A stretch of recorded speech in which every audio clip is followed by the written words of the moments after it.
Welcome to the Undisputed podcast. I'm your host, Jenny Taft. This podcast is the full show from today's episode of Undisputed from start to finish. They've got a busy slate, so Skip, Shannon, let's get to it. Good morning. Welcome to Undisputed. We are live from LA. I'm Jenny Taft here with Skip Bayless and Shannon Sharpe. How are you doing? I see we both got on our good luck grades today. Somebody is hoping for something good to happen tonight, huh? You know, speaking of that, isn't it amazing? There's a huge game at Staples Center tonight, right here in Hollywood, featuring a Los Angeles team not named the Lakers. I was wondering last night, whatever happened to that guy who used to star for the Lakers?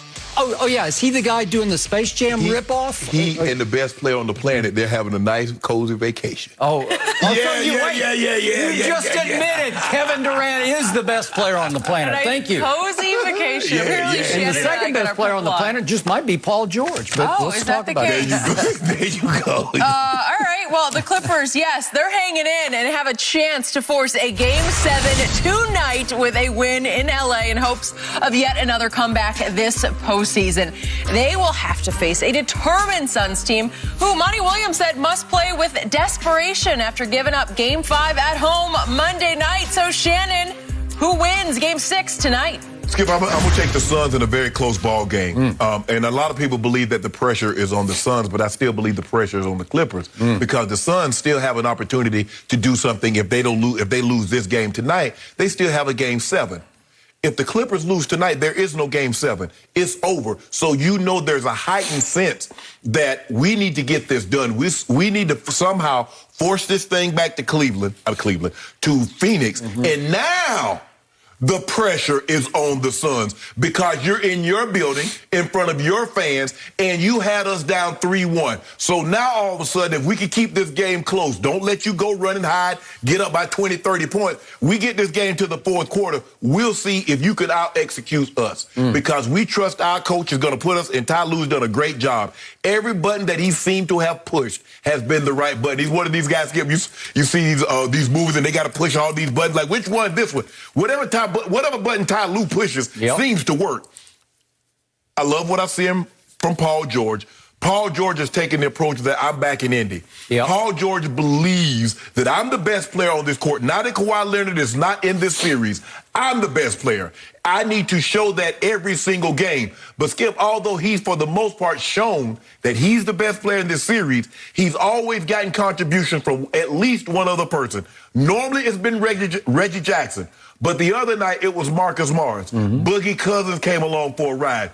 And if you look at it, Skip, Paul George and Reggie Jackson, they've outplayed Book and CP3. That's really the difference. If you look at it, Skip, the two games that they've won, PG and Reggie Jackson is 41 of 77, 53%, 13 of 32, 41%, 114 combined points. Well, CP3, they about outscored CP3 and Book by 31 points in 27 of 81. That's not good enough. And Bridges and Crowder only giving you 14 points in this series. DeAndre Ayton has been fabulous. So for me, Skip, I'm gonna say the Suns win a close game. I think Monty Williams. I don't think it's Monty Williams. I think it's the Clippers have the undivided attention. You can't spot a team 20-5. Can't spot a team by what they got down in the first quarter because they continuously had to dig. Those guys, the role players from the Clippers, they made Paul George's job a lot easier because they spotted him to that big lead. Paul George could relax. He didn't need to do anything crazy, get up 12, 14 shots in the first quarter, and he just relaxed, let the game come to him, and boy, did it come to him in a big way. But I'm going to take the Suns in a very, very close ball game. I wouldn't be surprised if it's a game like the first two ball games, games 1, 2, and 4, come down to basically the very last possession. Okay, I hear everything you just said, and I want to offer my condolences to you early just to set you up so that you can start to prepare yourself for what's about to hit you right between the eyes tomorrow as I sit here right here in this chair, because the Clippers are going to win tonight, and they are going to win Game 7. And you are blessed. You are so fortunate we don't have a show on Saturday. Maybe we should just come in and do one. No. I might I'm propose sick. that I'm to sick. the people upstairs that we have a Saturday show, because I want to talk about the Clippers in the finals, and that's where we are getting to. Because for me, the hardest part for the Clippers is already over. The hard part was to go in Game 5 when it looked like you were down and completely out, down 3-1, and win at Phoenix. That's the hard part. And we all know the Clippers like to do it the hardest way. So they were down 0-2 to Dallas, 0-2 to Utah. Nobody had ever come back from 0-2 down in consecutive series. Now they're down 3-1. And obviously, once you get that first hurdle out of the way, now back to Ty Lue saying, oh, this is very doable. Yeah. Well, now, trust me, the Clippers believe it's very doable. What do the Clippers know about down 3-1? Well, they were up 3-1 in the bubble, and not everybody was there, but the bulk of this team knows what it feels like to be up 3-1 and how easily and quickly 3-1 slipped away. And even though you got up 19 points and 14 points and 12 points, you couldn't cling to it. It's hard. Once the momentum shifts, it shifts wildly to the chasing team. And right now, the Clippers are chasing the Suns. But I still say that the pressure tonight will only escalate on the Suns as the visiting team, because that they know what it feels like. At least their leader knows what it feels like. He's lost a bunch of leads in his playoff career, but Chris Paul III, he knows all too well what happened in 2015 when he was a Clipper. Right.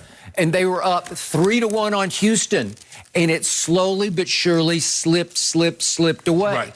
So he knows it's very doable because he's experienced it the wrong way. But Skip, you said the pressure is on the Suns as the visiting team. Wouldn't the pressure be on the home team because you're playing in front of your crowd and you're supposed to win this game because you are the favorite tonight? The momentum is with the home team. The home team has been up against it the whole playoff run. I don't think the home team feels any pressure now because they felt nothing. They've lived with pressure for so long that they've constantly dug themselves holes that looked undiggable, where you can't dig out of them. And yet, if you know the heartbeat of this team, to your point, Paul George, they know Paul George is the best player on the floor. Yeah. Again, there might have been a time when Chris Paul was the best player on the floor in this game, but even yesterday, you were campaigning to get a little more run. But Skip, right? Think about it. They won 2 games without Chris Paul. Okay. They've lost 2 or 3 with Chris Paul. And you look at Cam's numbers, Skip, he was 40 points, 18 assists with 1 turnover. I do not disagree with you. But when you're trying to make the case that the guy that a lot of people were making a case for MVP, at least the MVP of this team, if not the MVP of the league, and you're telling me that his backup should get extended minutes. Yes, even if you got to play them together, Skip, you need somebody to push the pace. Okay. And that's what he can do, what Chris Paul doesn't do particularly well.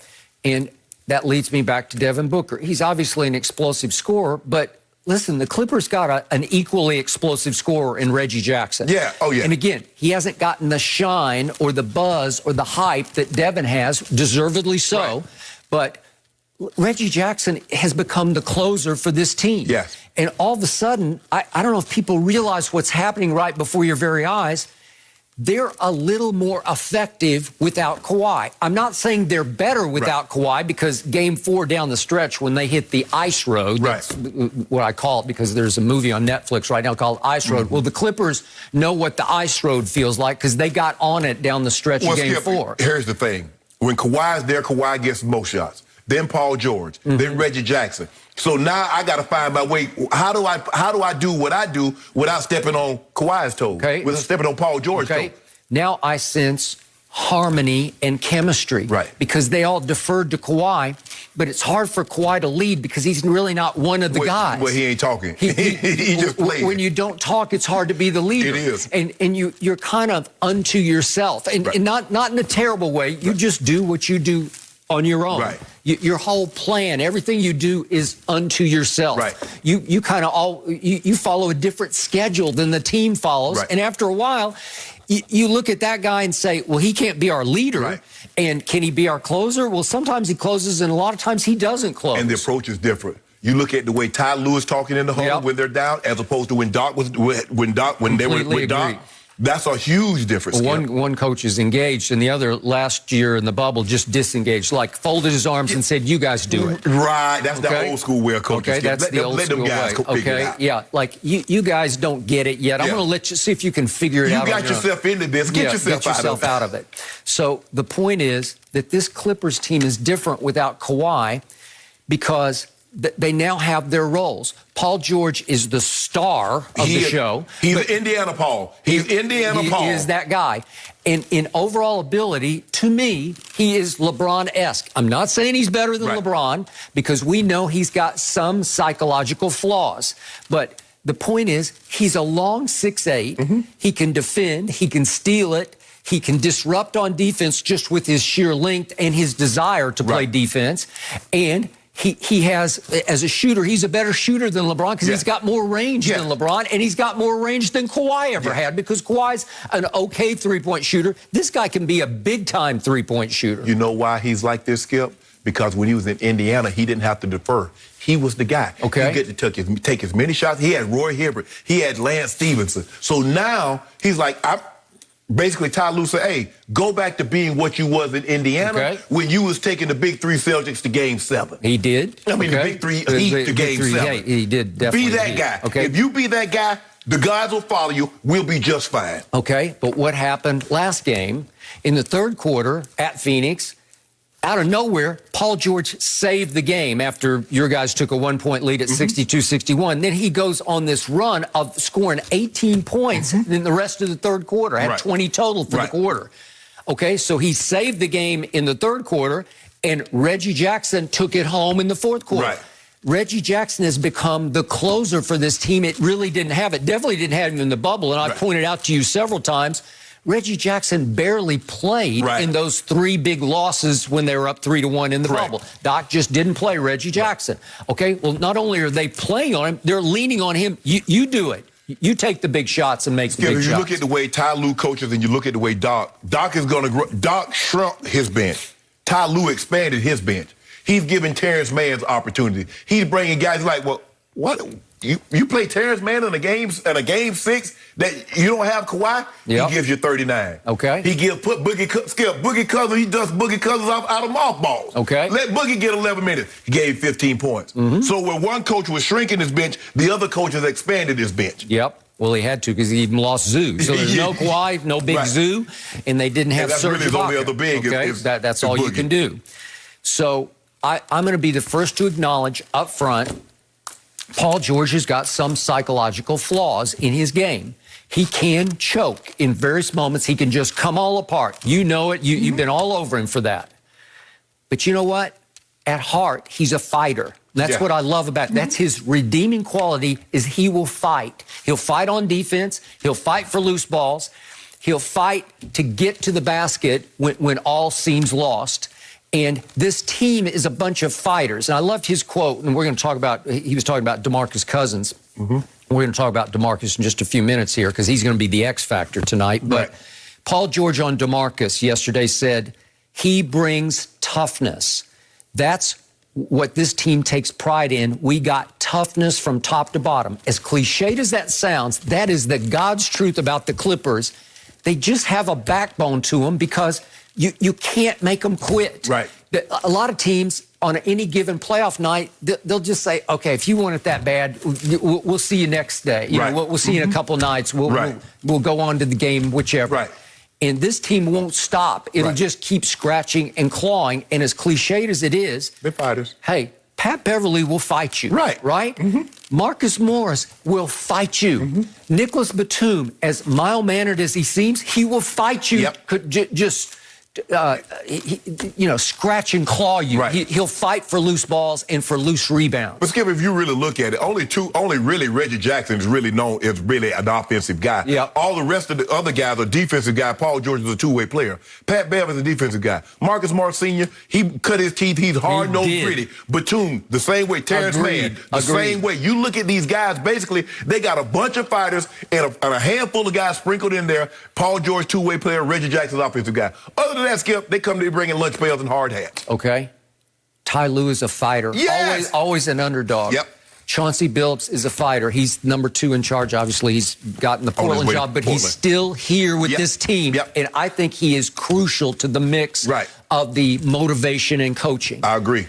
And as much as I respect Monty Williams, in games like tonight and potentially Game 7, Ty Lue has the edge over Monty. You could say on experience, he's just been in more big games. Yeah. But as an adjuster, as a strategist, as a motivator, as a button pusher, push just the right button at the right time, both in selecting who goes in the game and pushing the psychological button of said player, it's time for you to do this. Right. They believe in him, so when he tells them this is going to happen, it happens. Right. They make it happen for Ty because they love him and they trust him. Okay? So it's even slight coaching edge. So all told, I look at the roles have all fallen into place. They have a stopper, like a defensive stopper in Pat Bev. Right. And on any given night, he can go bother Book for a while or he can go bother CP for a while, right? Yes. And they have a closer in Reggie who just gets hotter and hotter. Right. Again, the threes can come and go, but he can make shots at lots of ways. He can get to the basket, He's unafraid to take the shot. Yep, got it. That's part of it, Skip. In those moments, you understand that. This is for an opportunity to go to the NBA Finals. Yep. You cannot be afraid. You cannot be in awe of the moment. Reggie Jackson said, oh, the clock running down. Y'all passed me the ball for a reason. I'll take it. And speaking of bags, he's going to get a big one here pretty soon. And so on motivation, he's playing for a contract. Right. And you've made the point, all these guys have been rejected. All these guys have been passed over.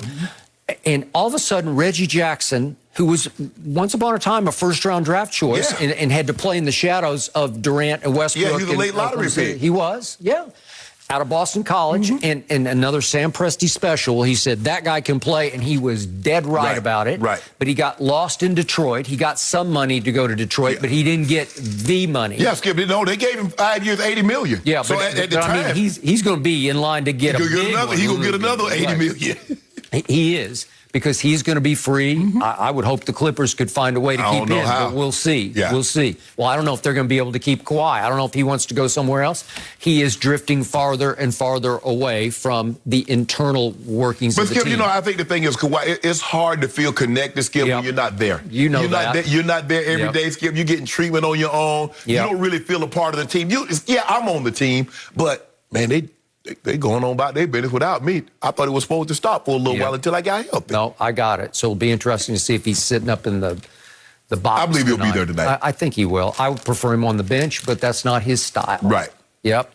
So I think you've agreed with every point I've made, yet our takeaways are completely reversed because I got Clippers winning close. You got Suns winning close. Suns winning close. I just think that at some point in time, Book and CP3 got to put a game together. Skip, they've been outplayed basically every game that CP3's been back. Obviously, he wasn't there the first 2 games, and Campaign and Book did an unbelievable job. But since the last 3 games, those 2 guys, PG and Reggie Jackson, they've outplayed them. It's as simple as Skip. There's no way around it. They've outplayed them. They shot at a higher percent from the field. They shot at a better clip, with the exception of one game. Paul George played that game Saturday, where he shot 1 from 9 from 3. Other than that, they've outplayed Chris Paul. They've lost 2 or 3 since he's been back. They got to push the pace. You can't let them sit up. It's going to be very interesting to see. Ty Lue showed his hand. Okay, I'm going to go smaller lineup because Zoo's out, and I'm going to start in the zone. Yep. Okay, Monty, what's your counter? They start to the zone. What are you going to do different to make sure you get Ayton some opportunities? 9 shots is not enough opportunity for DeAndre Ayton. Are you guys going to just settle for 3? Jay Crowder, Mikal Bridges, are you going to get it going? Are you willing? Because Ty Lue's willing to push a lot of buttons. I don't know if Monty's willing to push those buttons because Cam Johnson needs to get more playing time because he seems to be the only guy that can consistently knock down outside shot and threes. So Okay. give him some run. What do you have to lose? Okay, so you made the point.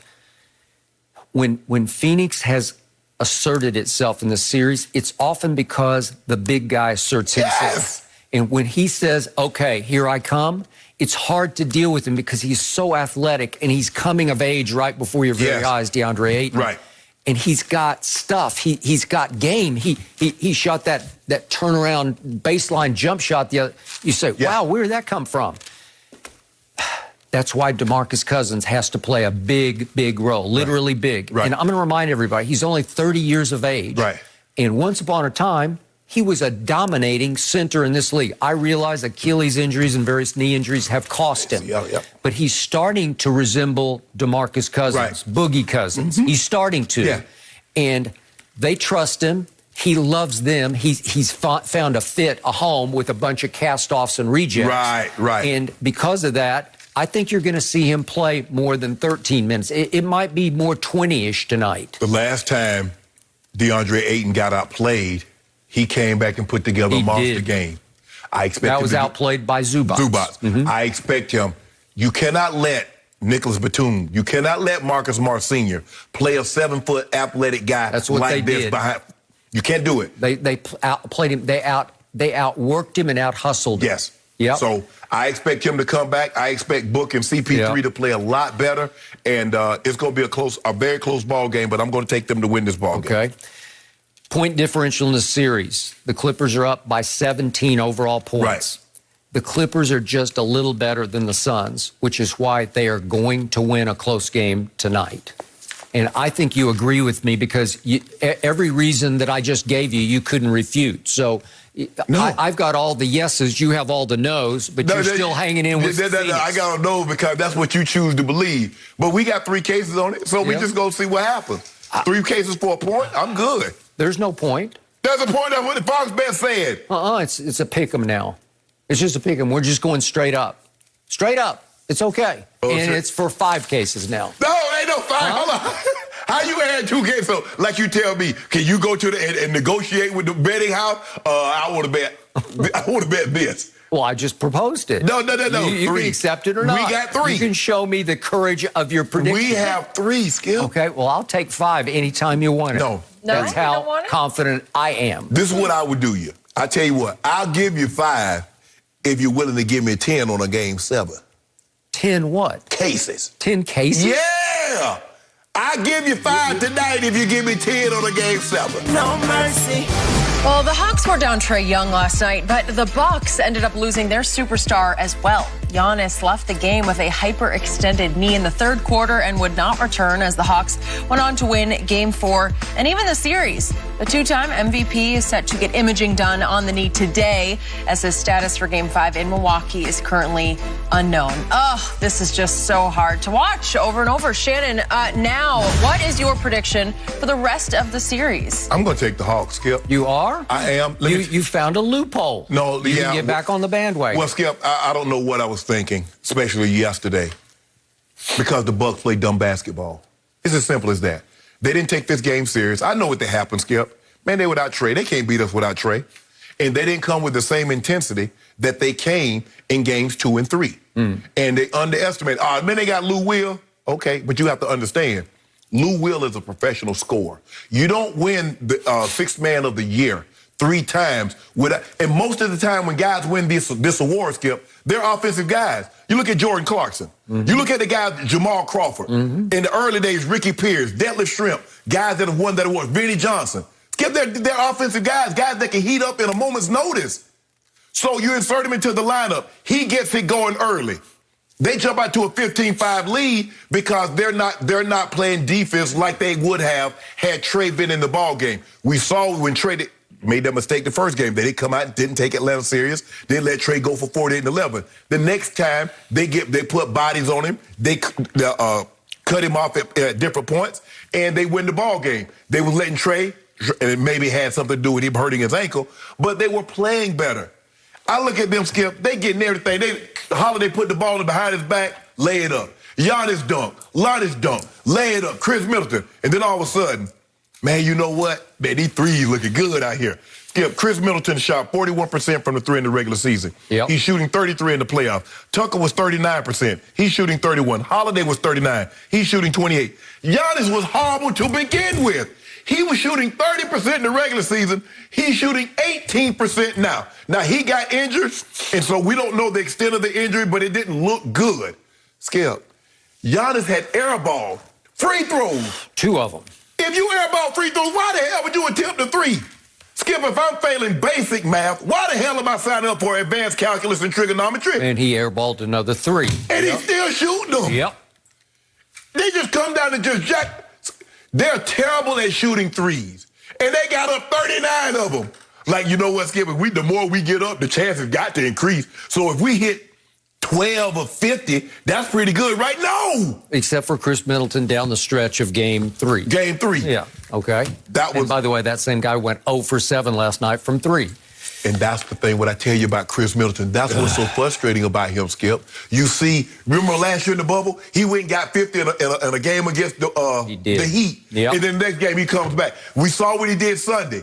And then he comes back and gives you one of these. Mm-hmm. Holiday, you underestimate the Hawks. And then Capella just dunking on there. And you know it's over, Skip. When Capella hit a Larry Bird shot, they do it. That's a We got to see that. We might as well just see it right now, if we can see the Capella shot. Look at Skip, you know it's over. This is impossible. That's impossible. He can't shoot a lick, and he made that shot. It's the shot of the playoffs. It might be one of the all-time great shots because it's just he's falling out of bounds. It was beyond the Larry Bird shot. The degree of difficulty was even higher. But you expect Larry Bird to make a couple of those. Yeah, and by the way, it didn't count in Bird's day because they wouldn't count. They would let you shoot the ball like that. The backboard, yeah. That's a shot, Skip. You try at Horace. You already know somebody getting the letter. If you make that shot, you already, hey, I ain't even tempted it. Well, I tweeted last night, if they're playing horse, you just got an E, right? Yeah. You're out. Hey, you don't even tempt it. Yeah. You already know you're not going to make that shot. And then Bogdanovich is pulling up unconscious. The ball touches his hands. He's letting it go from 28. Mm-hmm. Herter, take it. I'm like, when did you turn into Steph Curry? Just taking people off the dribble, pulling up on everybody. You didn't take him serious. And then before you realize, the Hawks like, oh, we got y'all. Because you looked over there and saw that guy right there sitting on the bench. You saw him sitting there. Man, they can't beat us without him. But the Bucks play dumb basketball. Maybe it's different in basketball than coach but if I'm Budenholzer, I say, look here. The next guy that takes a effing 3, you're coming to sit with me on the bench. It's as simple as that. Drive the ball. They just jacking up 3 after 3 after 3 after 3, and they not making them. And Atlanta just getting out on the break. Whoop, whoop. Yet after Game 3, all I heard was Bucks are going to win the championship. Like this is it. This is their year. Okay. They better hope Giannis come back, or they not going to win another game. The Hawks believe. I don't know what it is about Nate McMillan that he's convinced these guys, because you heard him, Skip. This is the same series. It's Philly. We got one up there and there. They come back down here. They still game. All we got to do is get. They were down 2-1 to Philly. Here we go again. We get Game 4 and we make it a series. So now it's the best 2 out of 3, and they're without their best player. So the Hawks believe they can beat these guys. Okay. And the Bucks play right into their hands by jacking up all these threes. Okay. So I'll say it again. I've said this a million times in my career. I hate injuries. They're hard to talk about. They're hard to speculate about. They're hard to swallow because all of a sudden the competitive balance of this series has swung wildly, I don't know where. So if you could tell me who's going to play in, what are we up to, Game 5? Game 5. If you tell me who was healthiest in Game 5, I would have a great answer for this. Right. But I don't know about Giannis. It did look bad to me. He did hyperextend. Something could tear. Cartilage could go. There could be a ligament damaged. It's just hard to know right now. The good sign was he was walking okay up the tunnel without help. It looked like he wanted to come back into the game. He came all the way back out. They go up by 20 and Boo's that like, was it. Come on back. Ain't no sense in worried about it. But he does have a big heart, and it's possible he could have something torn and he was just saying, I want to go back in and see if I can save the day. Right. So we don't know. Maybe we'll hear something better today. when I heard Trae Young had a bone bruise, it was just weird to me because he stepped all the way back and turned his ankle on the foot of a referee in a weird step back movement that he made. It wasn't the ref's fault. It was, as Trae said, a freak accident, freakish accident. And yet, I'm not sure where the bone bruise came from. And then I was even less sure. So he couldn't go, and he's on the bench, and he's cheerleading like out of his mind. And he's like doing stunt cheerleading over on the bench. He's doing it. And I'm saying, if you can do all this, if you can move like that, why don't you maybe take off your warm-up and go play a little bit? He can't do it. That's all he can do. I don't know, because he's jumping around. I'm saying, woo, he looks 100% healthy to me. No, he ain't. I don't know. So they said he'll be a game-time decision for Game 5 back in Milwaukee on what night? Well, we're up to Thursday night.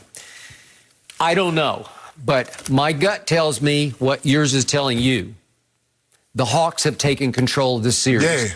And I am not going to make the case that the Hawks are better without Trae Young, but I got to tell you, that looked good to me last night. That looked real to me, because if you look at the final numbers, you can see what happened with the Hawks. Look at the assists. Look how they got spread. I mean, Trae's capable of having 15 or 20, right? Yeah. But look at this. I mean, look at Lou Williams have 8. Look at Herter have 7. Look at Bogey getting 5. Well, all of a sudden you spread it out. I just gave you a grand total of 20 assists of those 3 players who usually aren't that involved in the ball handling. Exactly. Right? And Skip, the thing, and John Collins didn't even play well, and they beat you by 100.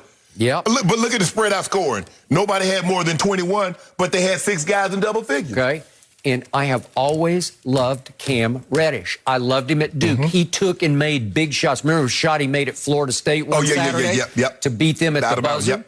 Okay. He is finally getting healthy enough to reemerge as a contributor. And I thought he looked pretty good last night. He was moving around. He's had an Achilles issue. Right. And all of a sudden, he comes in and makes 5 out of 9 shots and looked like an NBA player to me. And he made it very difficult on Chris Middleton. He sure did. So all of a sudden, I liked what I saw even without Trae Young.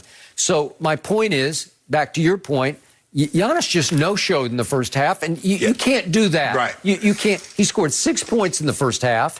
He shot the 3 air balls, 2 from the free throw line, because the crowd got in his head and started speeding him up with a quicker count. Right. And yet, he came out in the third quarter and started to heat it back up because he made all 4 of his shots. Well, why not start the game like that? I got it, because he started getting a little desperate and said, oh, now I guess I have to go, right? Yeah. And yet, he got hurt.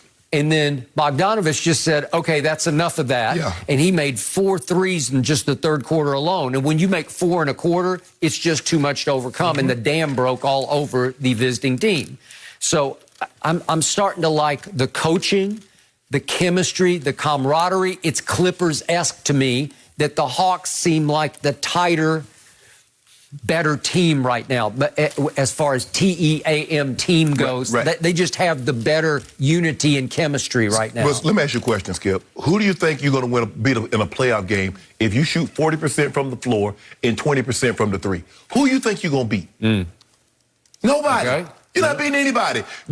The way the Bucks approached the third quarter, why not approach the first and second quarter like that? Now all of a sudden Giannis is desperate. All of a sudden Holiday's trying to get to the bucket. All of a sudden Middleton's trying to get to the bucket.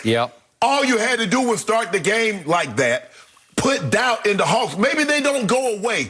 But I tell you what you can't do. You can't let an undermanned team give them confidence and believe they can beat you, because once they got to the half and they're up 13 and they're playing in the third quarter and they still up, they're like, oh, we're not going anywhere. We're not going anywhere. You in for a dogfight, buddy. So I picked Hawks in 6 before the series started. I just didn't think it was going to happen this way. But I'll stick with my Hawks in 6, which means they would win tomorrow night and then win. Close it out in Atlanta. And, man, look here. You think I don't know what team, but if Atlanta were to go to the finals, man, Atlanta gonna turn up for sure. Nobody turn up like we I think it already is. Oh yeah, but they're gonna turn all the way up. So you got a huge break.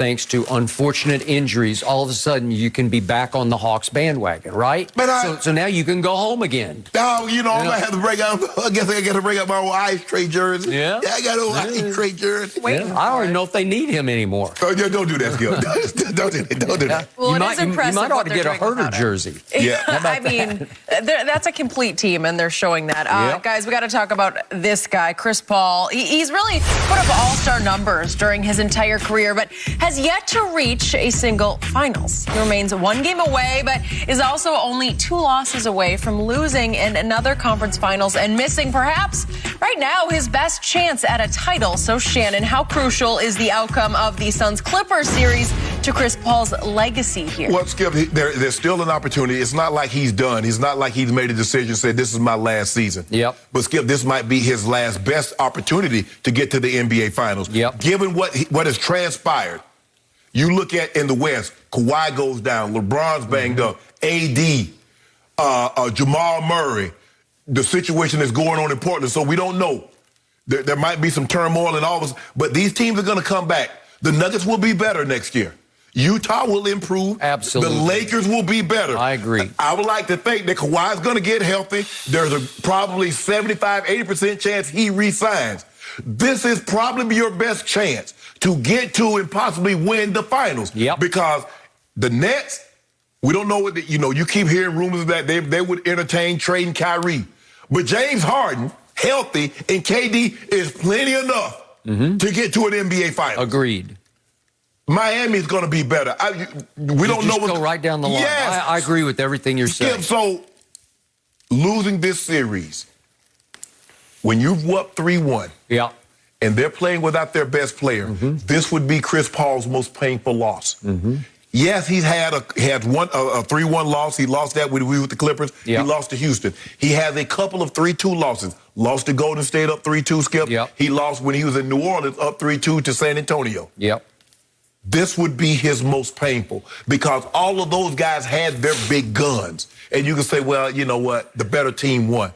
But you can't lose to this team without their big gun. You're back in the fold after they won 2 games without you. They did. This would be catastrophic for him. Okay. He would definitely need to come back, win a title. Because, Skip, this is for him to try. Because I don't really think he's a top 5 point guard right now. I got him right on the outside. A championship would put him in there. But right now, he hasn't played well. He hasn't shot the ball well. The offense hadn't looked the same with Chris Paul at the helm as it did with Cameron Payne. That's just fact. Yep. I'm not saying Cam Payne is a better player than Chris Paul because he's not. But just go back and look at the numbers. Just go look at the score and how fluid they were pushing the tempo with Cameron Payne versus Chris Paul. Skip, this would be a devastating loss for Chris Paul.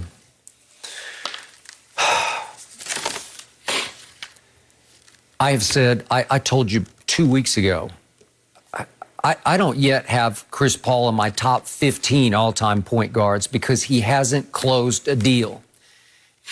I've jokingly called him over the years CP0 because he has 0 rings.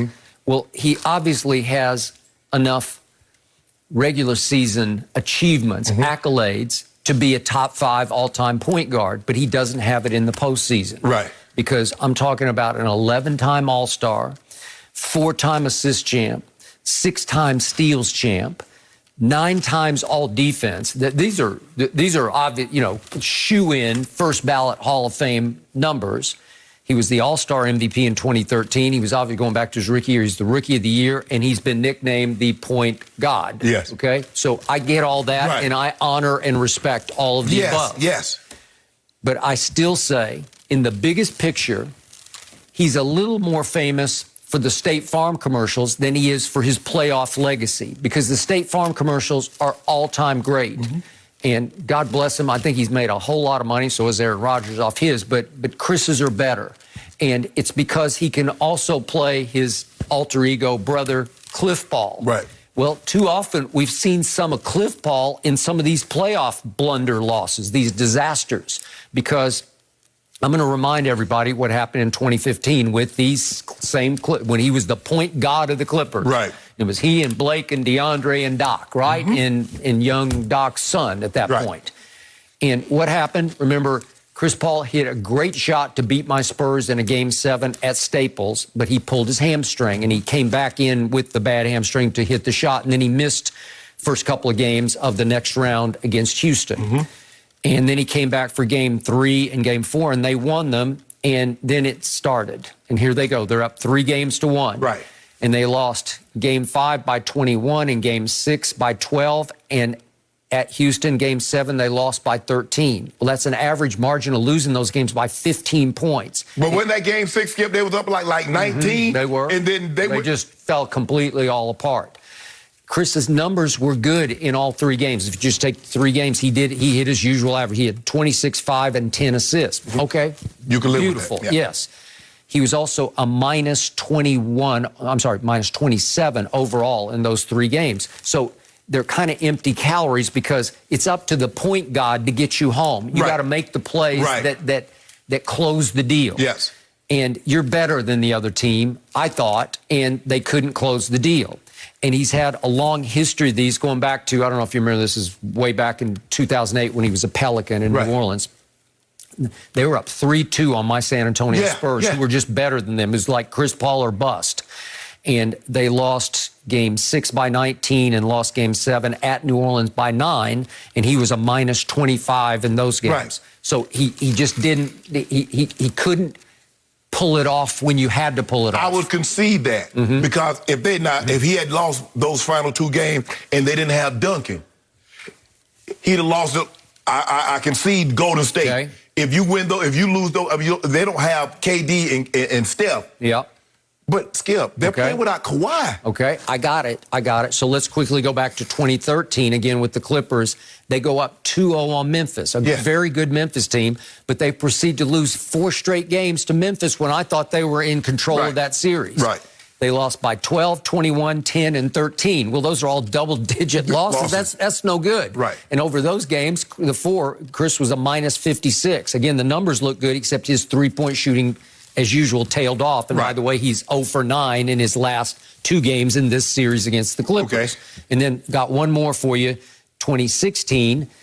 They jump up 2-0 on Portland. And I think, okay, here you go. And they proceed to lose 4 straight games by 8, 14, 10. And then the last one was Game 7 by 3. But he was a minus 7 over those games and shot 2 of 9 from 3 in those 4. He wasn't shooting threes very much, but he's shooting more threes and making fewer threes now. So he has a long history of just falling apart. And this is a huge opportunity. Tonight especially is a huge opportunity for him just to go into Staples. It's kind of his home away from home. It was his home arena for years, right? And he has a home in the San Fernando Valley near here in L.A., right? Skip, in 3 games, he's 19 of 60. Yep. But here's what's amazing. Think about this.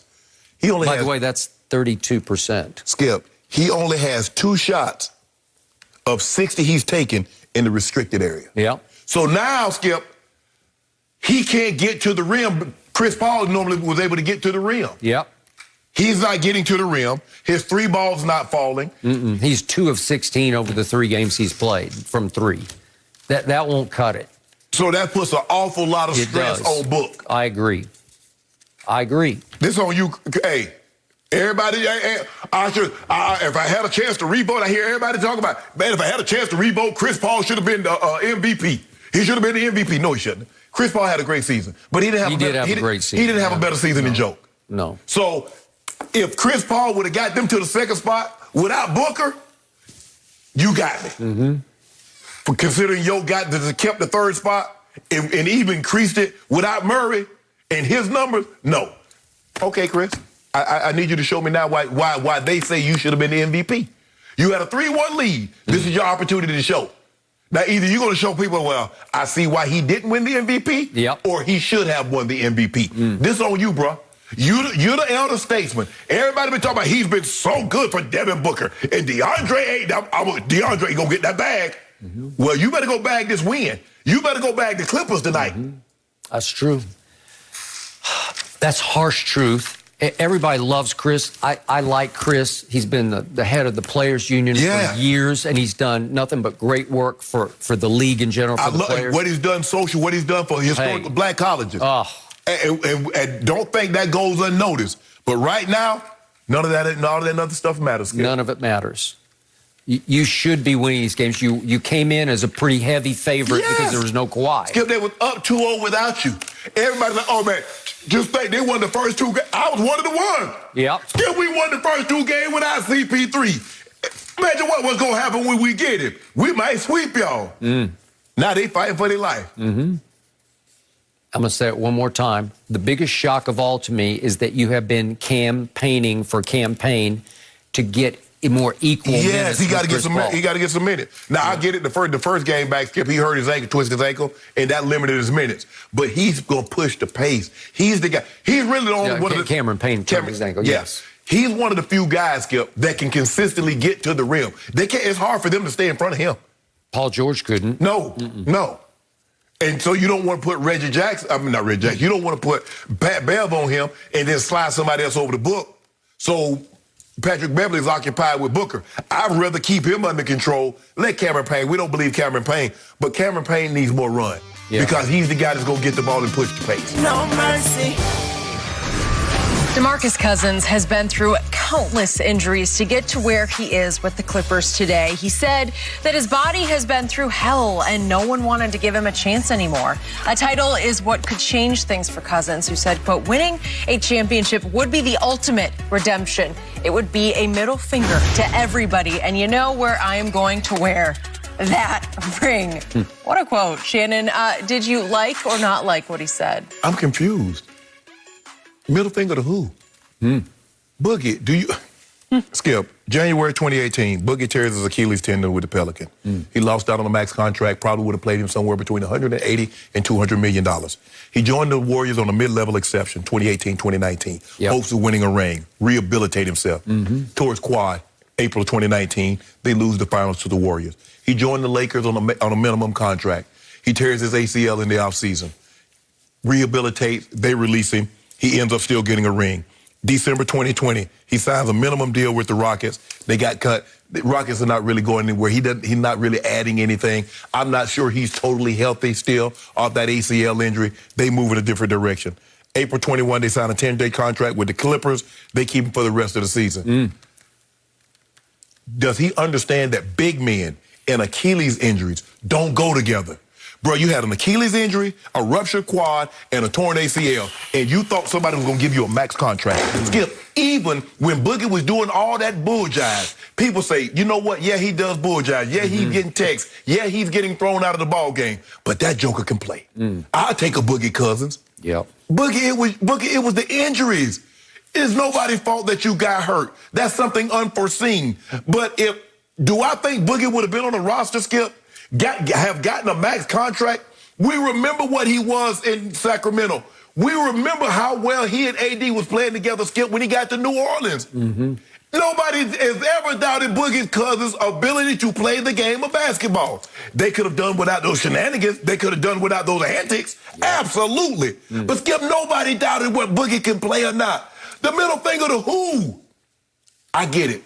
A lot of times these athletes, hell, I was an athlete once upon a time, Skip. You create these things in your own head to get you ready to go do what you need to do. Oh, you said that? Oh, he didn't really say that. But, oh, you don't think I can play anymore. You think this guy better than me. Okay, I'm going to go out there and show it. Skip, look, I don't. And even when he was going through this, Skip, when he tore everybody, go look at the timeline. Man, damn, Boogie, that's tough. Man, sorry you got injured, but Boogie, damn, man, I can't believe it. Man, Boogie got the worst look. Players were empathetic towards him. Even the guys that were talking about him, man, damn, Boogie got the worst look ever. Middle finger to who? For what? The injuries? You need to get a middle finger to the injury guards. That's who you need to flip off. The Achilles injury, the Achilles that you ruptured, the ACL that you tore, the quad that you tore. That's who you should be mad at, Boogie. Nobody was going to give a big Skip. That's a death sentence. A ruptured Achilles for a big man was normally a death sentence. Not only that, you compounded in a 3-year span. You ruptured your Achilles, you tore your ACL, and you ruptured your quad, and you thought some team was going to give you a max contract after that, Boogie? Damn.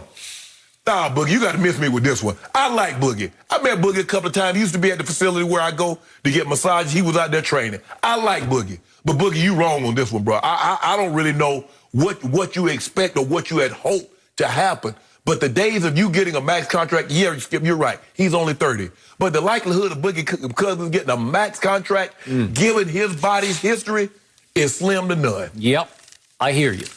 And I concur. I remain a big fan of DeMarcus Cousins. I met him once. He introduced himself to me at a downtown L.A. restaurant a few years back, and we had one long, good conversation. I just like him. Yes. I like his spark and his spunk and his belief in himself.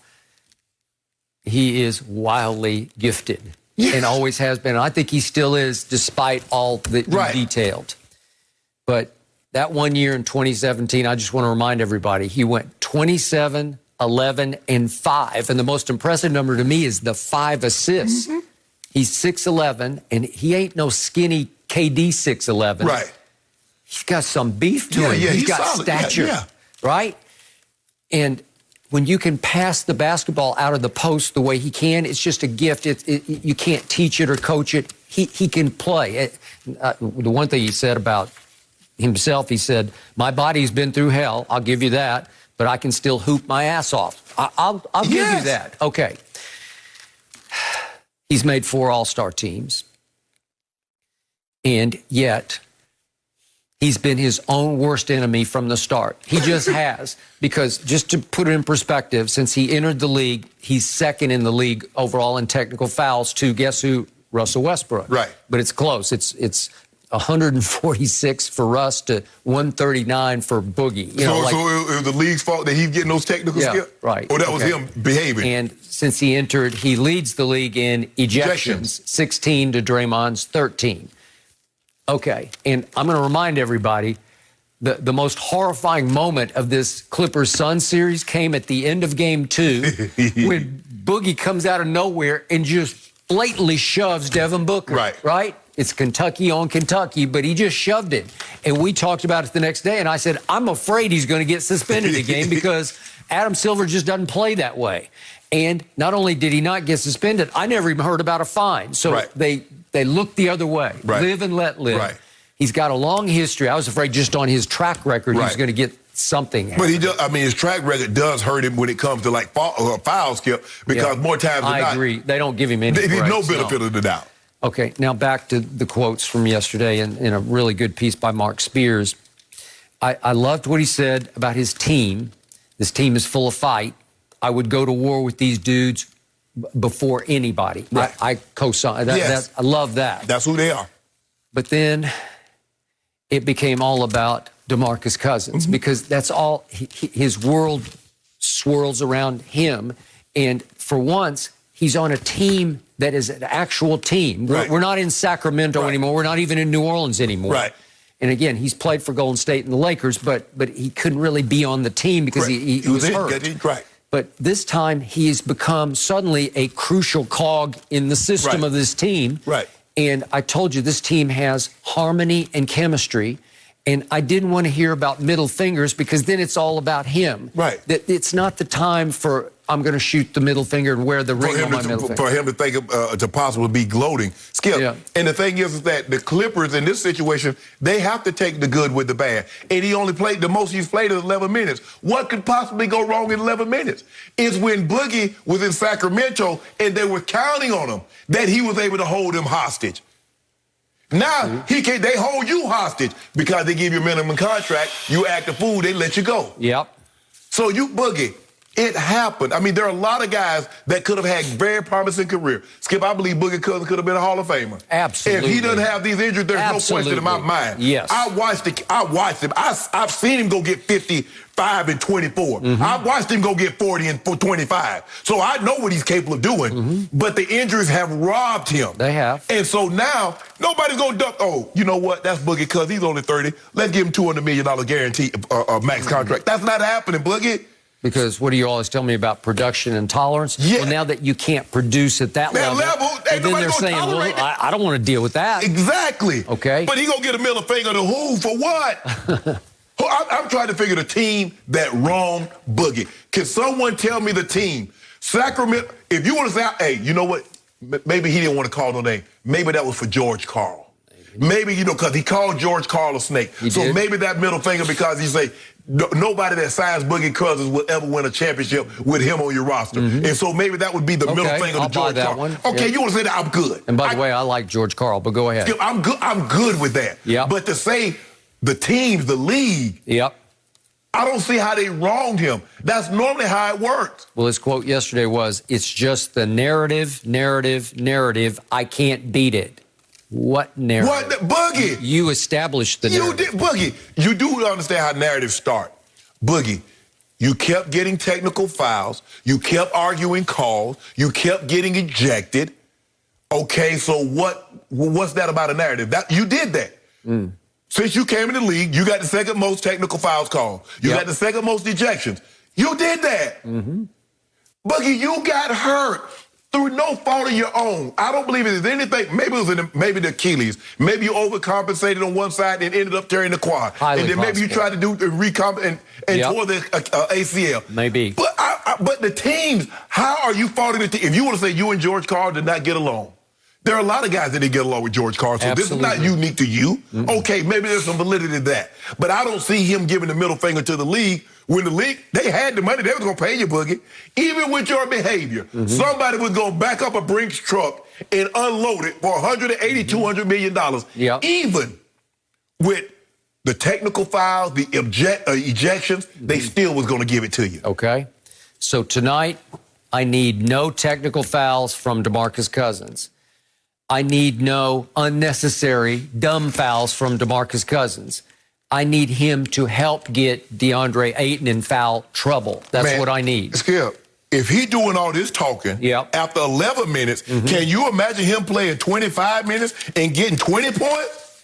Man, Boogie might have a ticker tape parade for him damn self. He might. This was 15 points in 11 minutes. And Boogie Cousins have done more interviews in the last 2 days than he did in the last 2 years. I'll still take him because they need him. You know it and I know it. They need a contribution from him tonight, but they need it in a dose that you can live with. Yes. But I get that, Skip, but I'm just trying to think who he wants to give the middle finger to. No.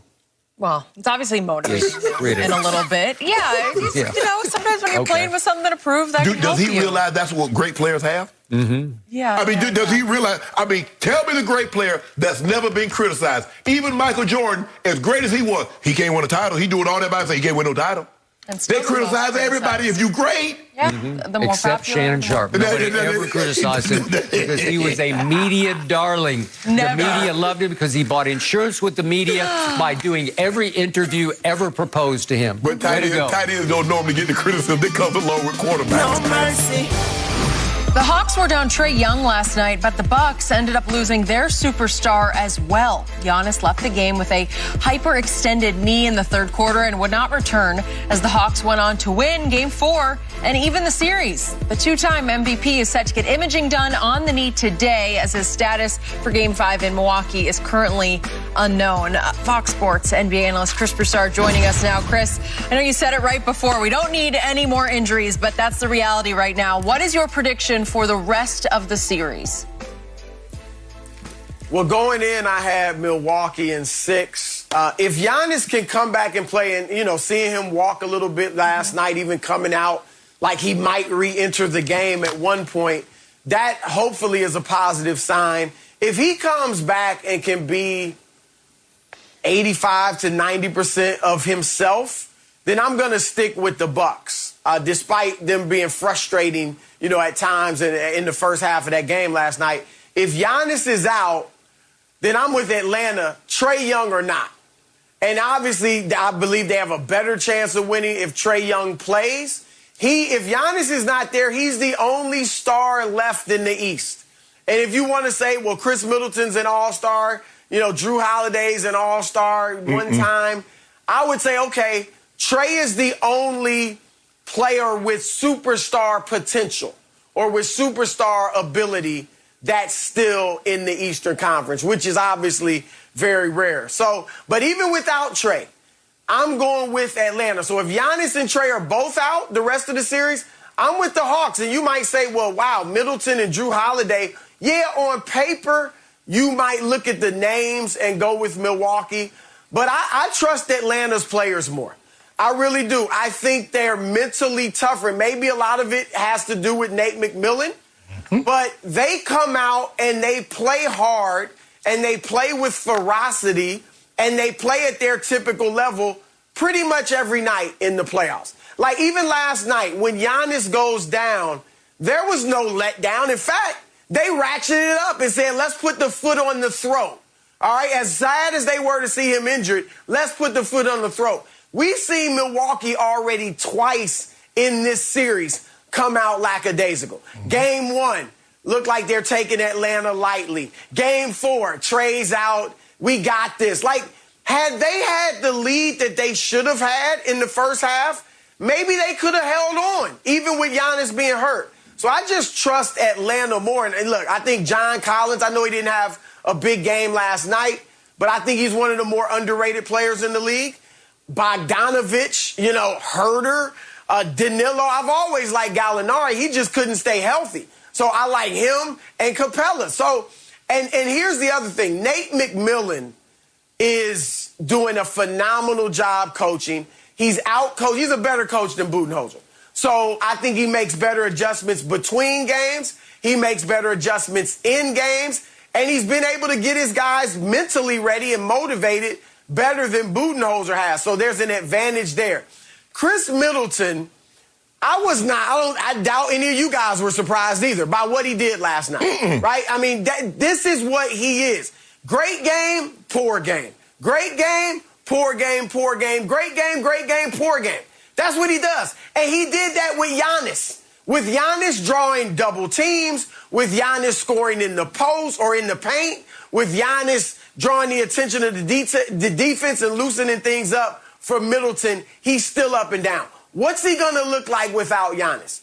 I want to see. I think there's the most pressure now without Giannis is on Chris Middleton on both teams. Trae Young's too young. Nobody's going to hold anything against him. Chris Middleton, let's see what you're made of.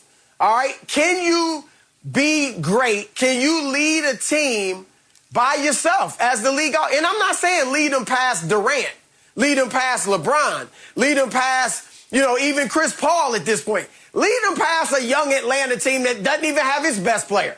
All right, can you do that? So this is going to be really interesting to see what these second-level guys are made of. But right now, I trust Atlanta, so I'm going with them if Giannis is out. I agree with you, Chris. And if you think about it, you see the difference? Atlanta says, oh, y'all down, y'all superstar. We about to beat the hell out y'all now. And you see Milwaukee, they come out there, oh, y'all down with y'all superstar. Y'all can't beat us.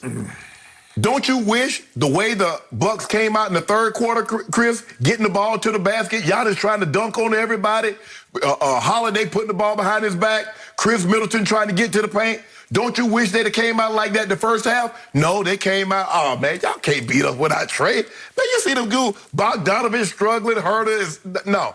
And guess what? Now you're down, you find yourself down 13 at the half. Giannis goes down midway through the third quarter, and then they go and take go on a 10-0 run and blow the game wide open. That's the way you're supposed to play the game. Boo note, for whatever reason, I don't know what's in Milwaukee.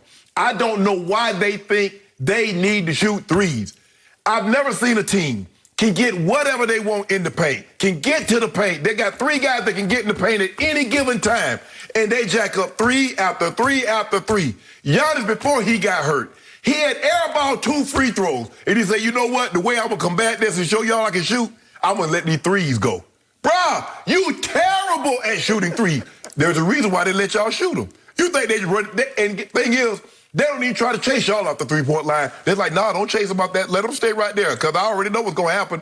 Break. What did they shoot last night from the three? 8 of 39. They shooting 29% from the three. And somehow it's like the objective. That's 20%. No, I'm saying they shooting for the series. Yeah, for the series. Yeah, they shot 20% for the series. I mean, for last night. 8 of 39. 8 of 39. So I guess they're thinking, Chris, if we shoot more, at some point in time, we're going to make more. Yeah, you shoot 53s and you make 13. You still haven't accomplished anything, Bucks. Yeah, they just play dumb basketball. And I guess because the basketball coach in basketball, they don't yell. But I would tell a guy, the next guy, because in football, Skip, the next guy that jumps offside, coach would tell you, you'll have your ass over here with me. Or the next guy commit a penalty. In basketball, I would tell them, the next guy that shoots a three, you're going to come sit with me. And it's going to be hard for you to shoot a three from the bench. Because this is ridiculous. There's no way. And Atlanta played well. Give them credit. Atlanta belongs in the Eastern Conference Final. I think they've shown that, Skip. They've shown. They beat a Knicks team. They beat a Sixers team. They're showing that they belong here. But the Bucks did not show up last night to play. And there's no guarantee. Had they shown up, that they would have beat the Hawks. But this right here, you got exactly what you deserve. Okay, you picked them. I picked them. Yeah, I don't fault them. I fault me. I'm the dummy for picking them. And I don't blame the Bucks. I'm the dummy for picking them. Okay, I didn't pick them. I picked the Hawks in 6. I'm sticking with Hawks in 6.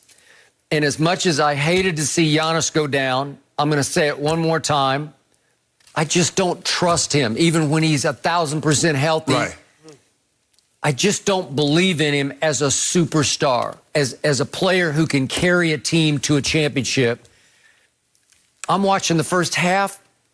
The crowd's getting in his head, speeding up his count, the free throw line. And he shoots in the first half alone 2 air balls from the free throw line.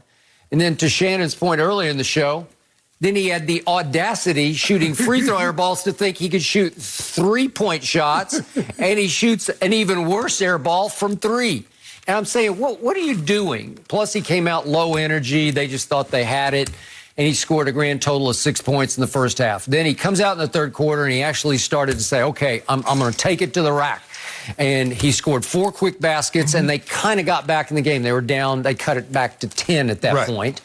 And then, very unfortunately, he got hurt. I have no idea. I agree with the point. He did look like he was walking fair, and then he came back out like, I want to go back in, coach. And then the balloons to 20, and he said, okay, I'm going back to the locker room. I have no idea how healthy he will be. But I will say this about the Hawks. They look pretty good without Trae Young. Yeah. I got to say, and I'm not saying they're better off without Trae. I enjoyed it. It was pleasing to my eye that Trae Young wasn't dominating the basketball. And I look at the assists, and all of a sudden Trae's 20 assists get spread out to Kevin Huerter. He's a pretty good player. He had 7. And guess who? Lou Williams, the old man Lou Williams, came in, and he had 8 assists to go along with his 21 points. Well, he had a towel on the sideline to get that lemon pepper sauce on his hand. Okay, I forgot about that. The ball wasn't slipping last night. Well, I've never forgiven him for that. And guess who? You know where he went after the game, Shannon? But that was just for the chicken, right? Yeah, just for the chicken. Okay. It's right around the corner, too, Skip. They ain't nowhere. Hop, Skip, actually, he could walk.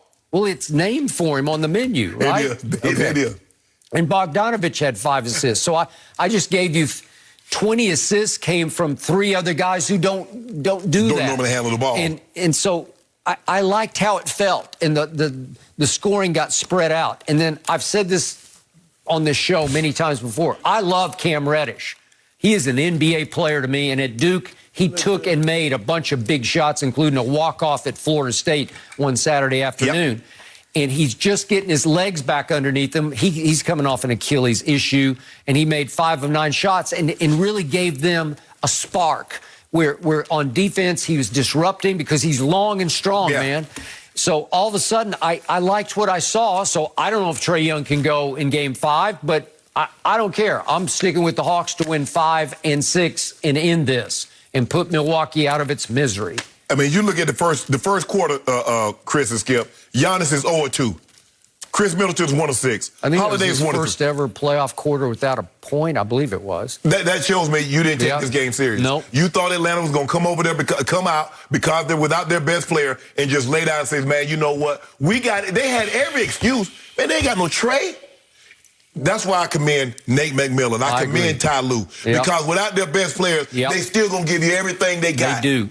They make no excuses. Ain't no excuse why we can't play hard. We might not win, But there's no excuse for not playing hard because our best player should determine how hard we play. We should play hard, and having a best player gives us a better chance of winning. Yeah. But this right here, Chris Middleton and Holiday, 12 or 34, again, they've been shooting terrible. Chris Middleton, one game, I already know one game, he going to go lights out. He going to light you up. Next game, he going to come back. I said he going to give you 15. He got one more. He made me into a lie. But I don't fault them. I fault me. I kicked my own ass for picking them.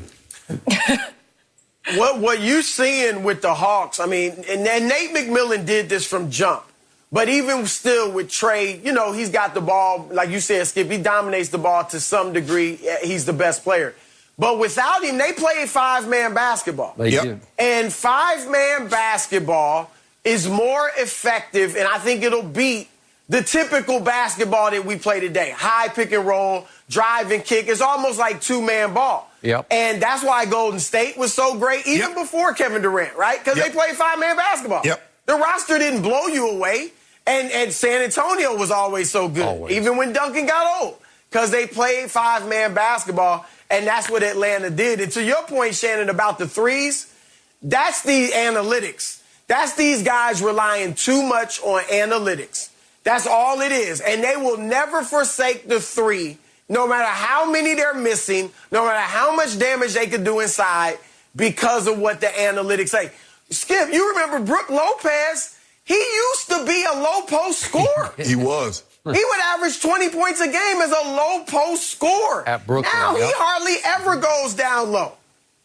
And so they're not even looking. They think the analytics say the post shot is a bad shot analytically. It just doesn't make sense mathematically. And I don't agree, but that's what the Bucks are going off of. So Chris, my man across the table here, Mr. Sharpe, he finally found a loophole through which he could backtrack and get back on the Hawks bandwagon so he can go home again to Atlanta.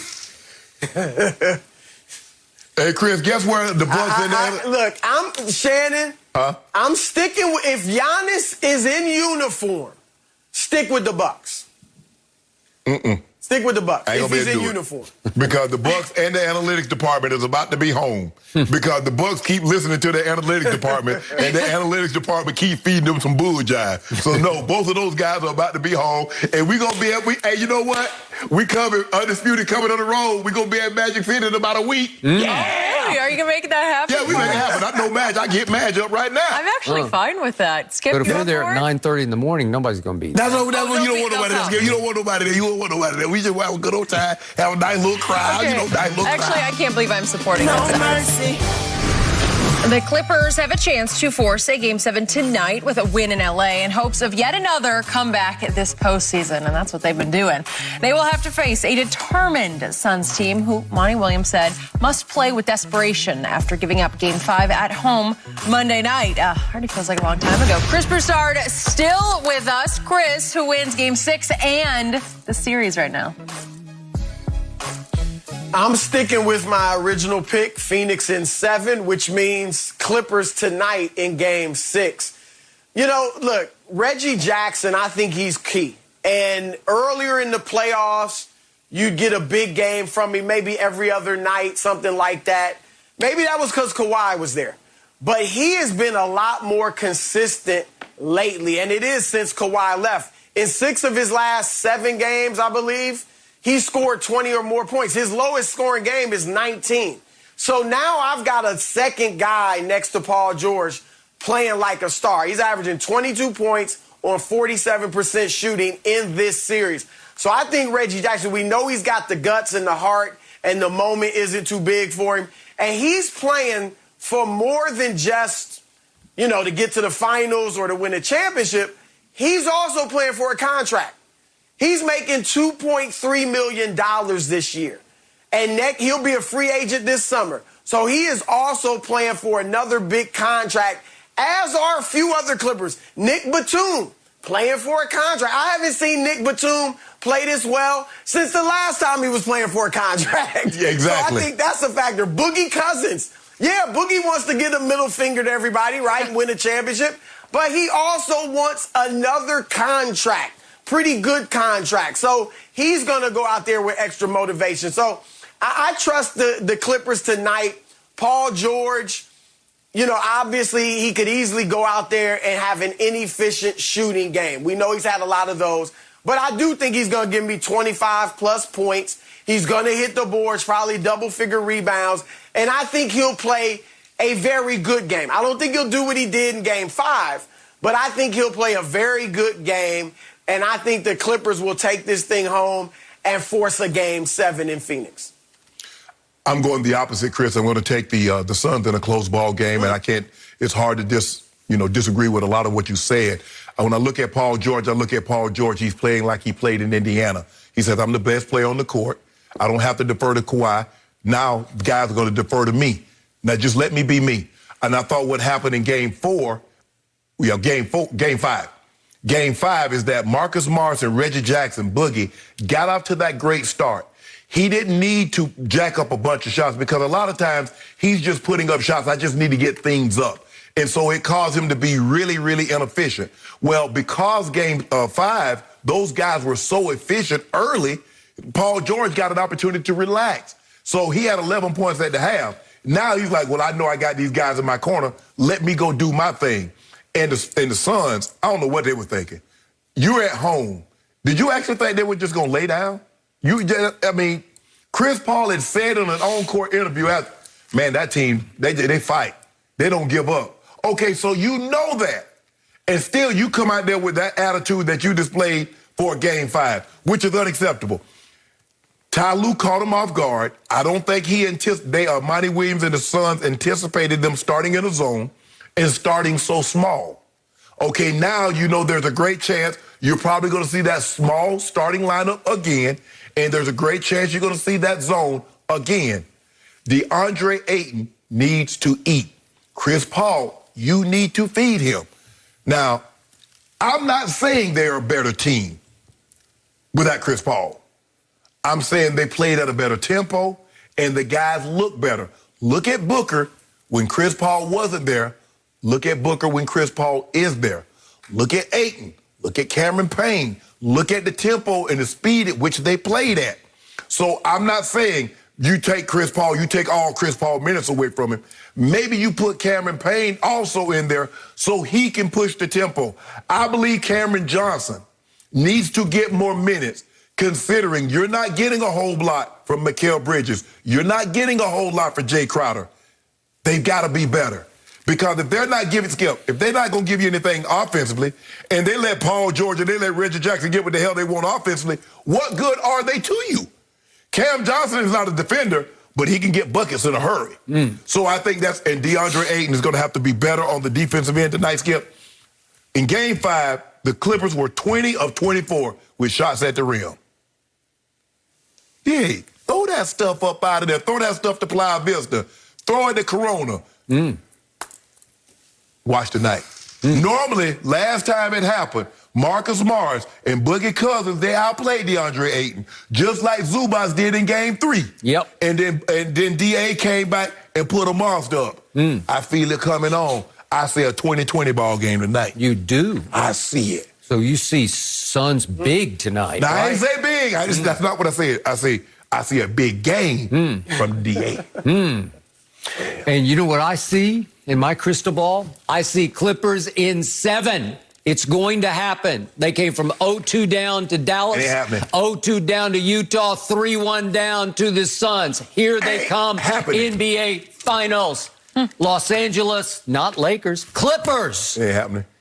The Clippers are just better than the Suns. In the end, that's it. My eye test keeps telling me they're just a little better. Your eyes not good, though. They're real good. I got LASIK, man. I can see anything. I can read Jenny's prompter from over here. Yeah, you can. I can. The 20 years ago, you need to update that LASIK again. It's beautiful. It's perfect. I can see 2015, especially when it comes to the Clippers. You know how I feel? I just like their heartbeat and their backbone. I like their guts and their grit. I like their scratch and their claw. That's who they are. They fight you. I love the quote yesterday from, this is Paul George on DeMarcus Cousins, when he said, he brings us toughness. That's what this team takes pride in. We got toughness from top to bottom. Pat Bev's got toughness to him. Marcus Morris will fight you. Yeah. Literally and figuratively. But yeah, literally. He literally. That's what I mean. I'm rooting for him, but I'm afraid of him because he is their enforcer. Yep, he is. He's got a little bit of Oakley in him, except he's got more skill. He can shoot threes. Yeah. He can get hot from three, as we saw him, or hot from two. Yes. So I like the harmony and the chemistry of this team, even without Kawhi, without Zoo, without Ibaka. I still like the makeup of this team. Paul George is the best player on the floor. Yeah, I don't care what you say, he just is. He's LeBron-esque. I'm not saying better than LeBron, but he's a long 6'8" who can disrupt you on defense, and he can shoot you out of the gym when he gets on a roll. Going. And he can shoot it deep. He can shoot deep threes. He's got range. He can get to the bucket. He's got a lot of all-star talent. That's what you see what he did? That's what he did to the Lakers on opening night. He did. Remember, he dropped 26 in the second half. He dropped 30 in the second half the other night. I'll be the first to tell you, he is psychologically flawed. He has issues. He will choke on occasions. He will come apart. And the key stat for me in tonight's game is nothing about points or rebounds or assists. The key stat, the crucial game-turning stat tonight, you can book this when you look at the box tomorrow. It will be how many turnovers Paul George has. He had 6 at Phoenix the other night, and they were of the horrendous, I can't watch them variety. And they overcame them because Reggie Jackson said, I got you. Down the stretch in the fourth quarter, Reggie Jackson has become the closer for this team that Kawhi nor Paul George could ever be. He's just saying, I got you. I got you. I'm going to take it. I'm going to make it. And I'll make enough of them. I will close for you. So now they have a stopper on defense in Pat Bev and a closer on offense in Reggie Jackson. Who knew? But Pat Bev is crucial also because you can sick him on Book for a while, or you can sick him on CP3, or if you need to on Campaign, if you need, wherever you need to plug the hole, put your finger in the dam, you just say, can you go Pitbull him or Pitbull him or him, right?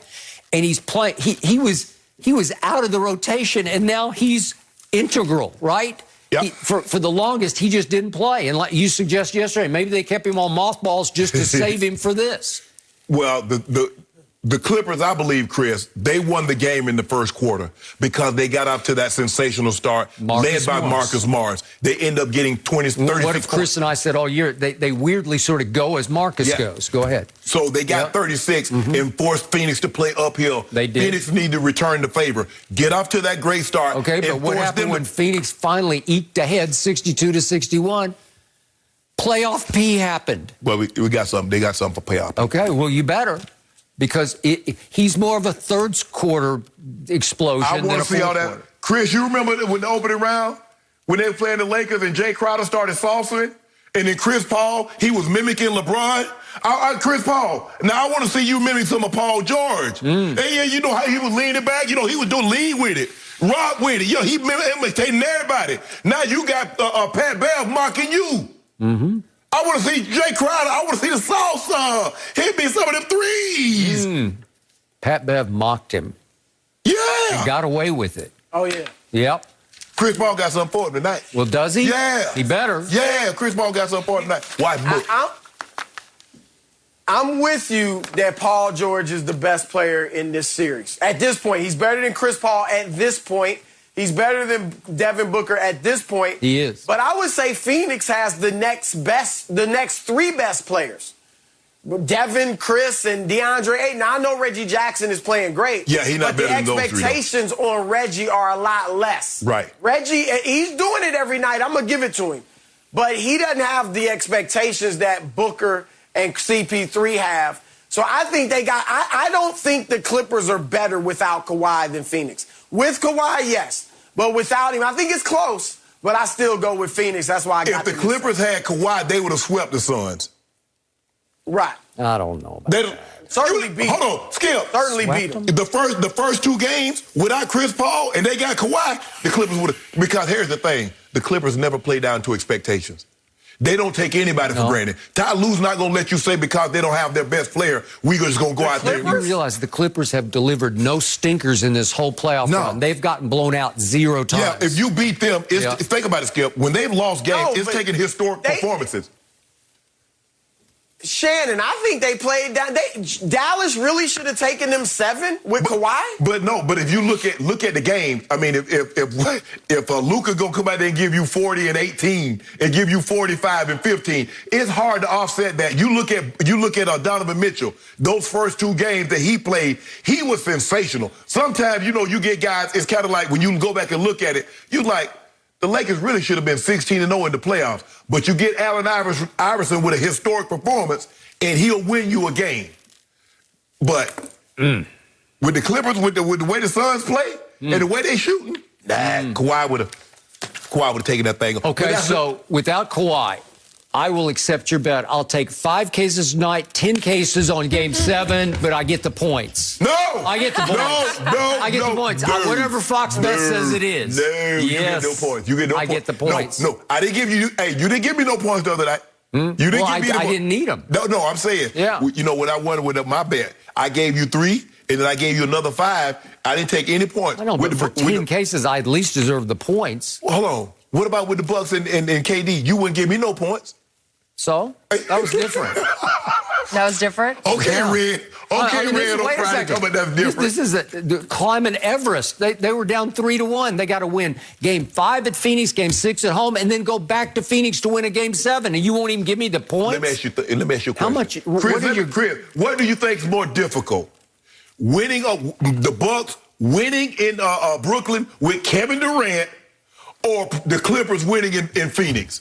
Which do you think is more difficult? With James Harden, it was some guy I'd never recognized before. I'd never seen him before. What about that 7-foot guy? You recognize him? Yeah, but that was 1-on-5, and you agreed with me. It was 1-on-5. Okay. Yep. So we got a deal. No points. We got a deal on points. No, we don't, Skip. No. Oh, come on. No, I can't do it. You definitely got 5 on tonight. Yeah, and we definitely got 10 on Saturday. Friday. Yeah. No mercy. Well, on Saturday, the last 2 World Series champs collide as Mookie Betts and the Dodgers take on Juan Soto, and the Nationals, or Bogarts, and the Red Sox take on the A's. Saturday, 7 Eastern, only on Fox, so check local listings for the game in your area. Chris Paul has put up all-star numbers during his entire career, but has yet to reach a single finals. He remains 1 game away, but is also only 2 losses away from coming up just short and missing perhaps his best chance at a title. Chris Broussard still hanging with us this morning on Undisputed. Chris, how crucial is the outcome of the Suns-Clippers series to Chris Paul's legacy right now? It's huge. Now, look, he's still a first ballot Hall of Famer. I don't know if anybody will deny that. But this is huge for Chris Paul's legacy. It would be a huge negative impact or negative mark on his legacy if they lose this series. And this season, he has gotten all types of goodwill for what he's done in Phoenix. He was an MVP candidate. He was first-team All-NBA. There was talk of him getting a big new max 3-year contract. All of that stuff. A lot of people have said he's already a top 5 point guard. A few even went higher than that.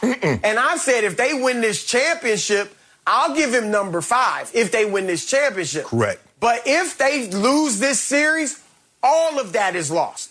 And we know, as great as Chris has been, he's had a checkered playoff and clutch history. He's had some big moments in the clutch, but he's had some really poor ones. We go back to 2014 with the meltdown against Russell Westbrook at Oklahoma City. 2015, losing the 3-1 lead to the Houston Rockets. 2017, when he has the clunker 6 for 19 in Game 7 against Utah. Chris Paul has lost 3 playoff series in his career where his team led 2-0.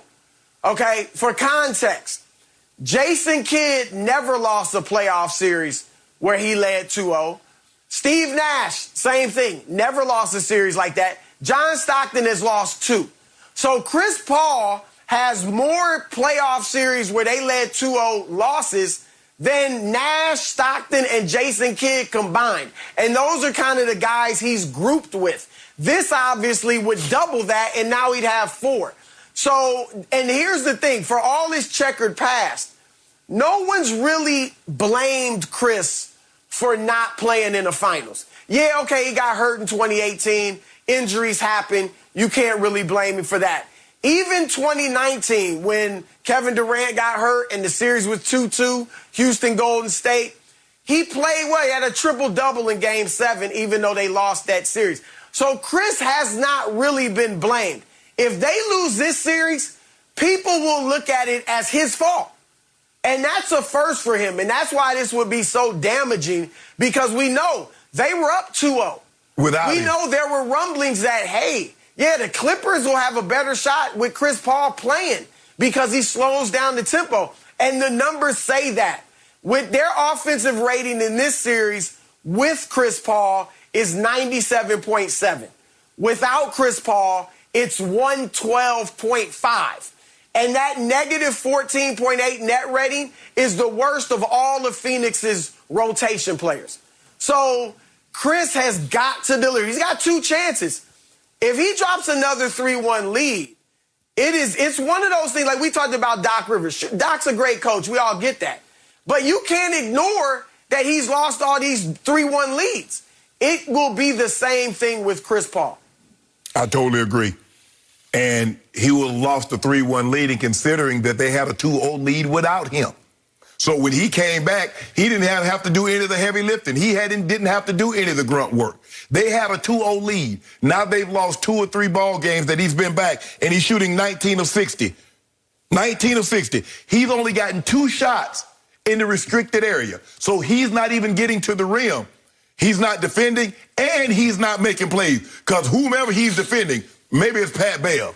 But Pat Bev is not trying to score. Pat Bev is trying to conserve all his energy. Not that he's an elite scorer, an efficient scorer, or scorer to that degree anyway. But he's exerting all of his energy on the defensive end.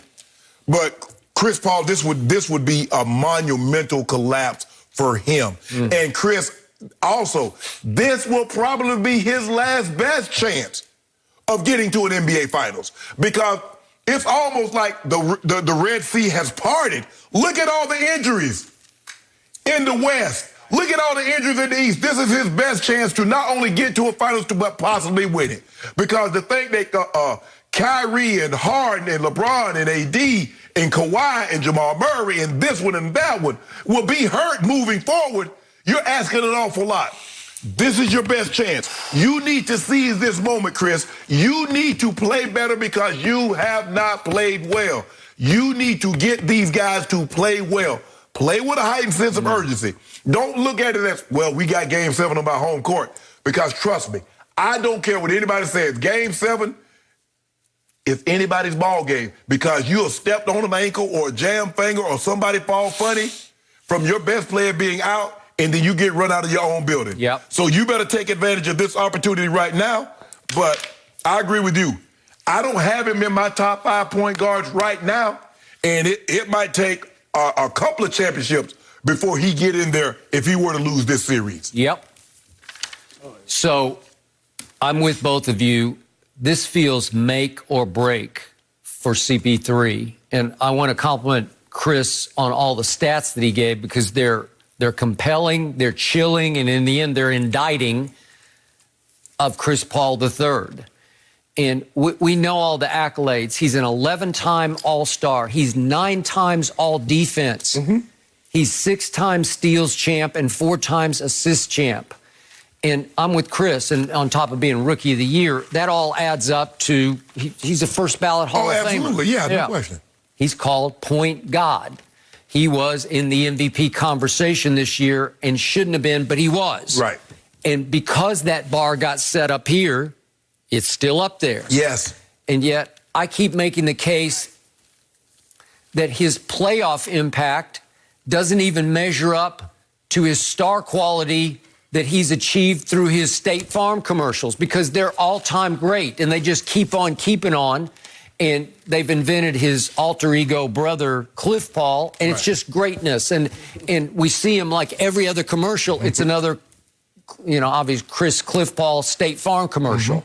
Well, he's gotten more fame out of those in the postseason than he has on the basketball court. Right. Because I'm with Chris. The harder I look at the postseason, the worse it gets. And just quickly, I don't want to, dwell on this and just beat it to death, but that 2015, this is where he was with the Clippers. That's the irony of this.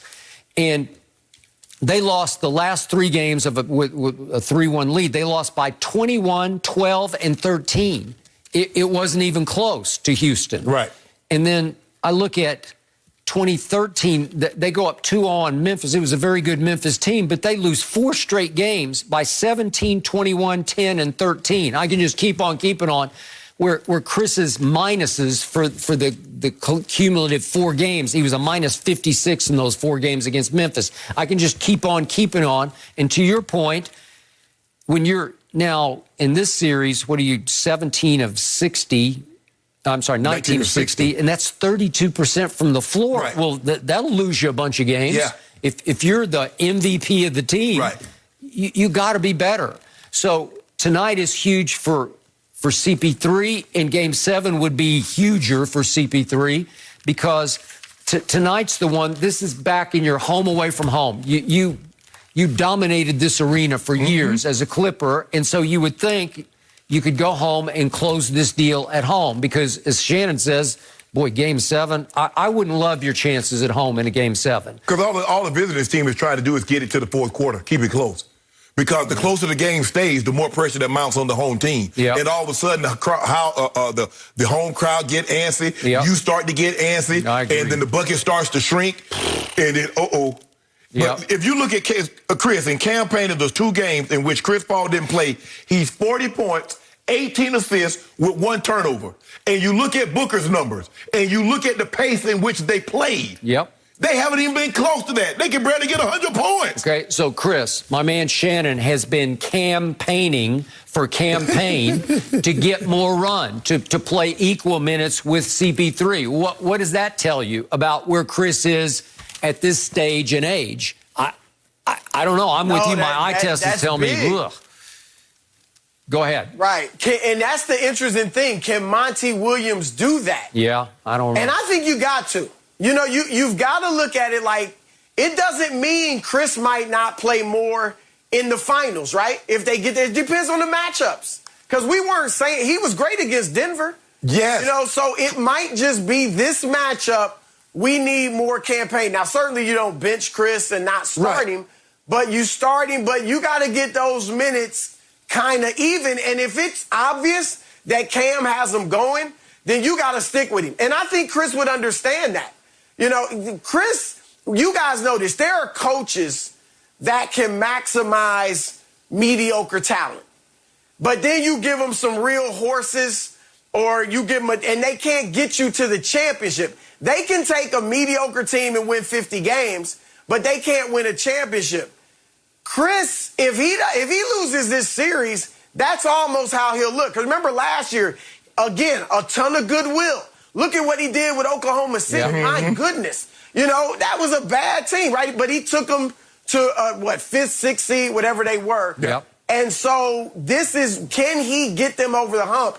And the reason I brought up the blown leads in playoff series when you're up 2-0 is because the point guard, especially one as good as Chris Paul, you control tempo, right? You're the leader. You can slow things down. You can get your guys settled or you can push it. Do whatever you have to do to win that series if you're up 2-0. So it does fall on the point guard when you drop leads like that, especially if you're a superstar.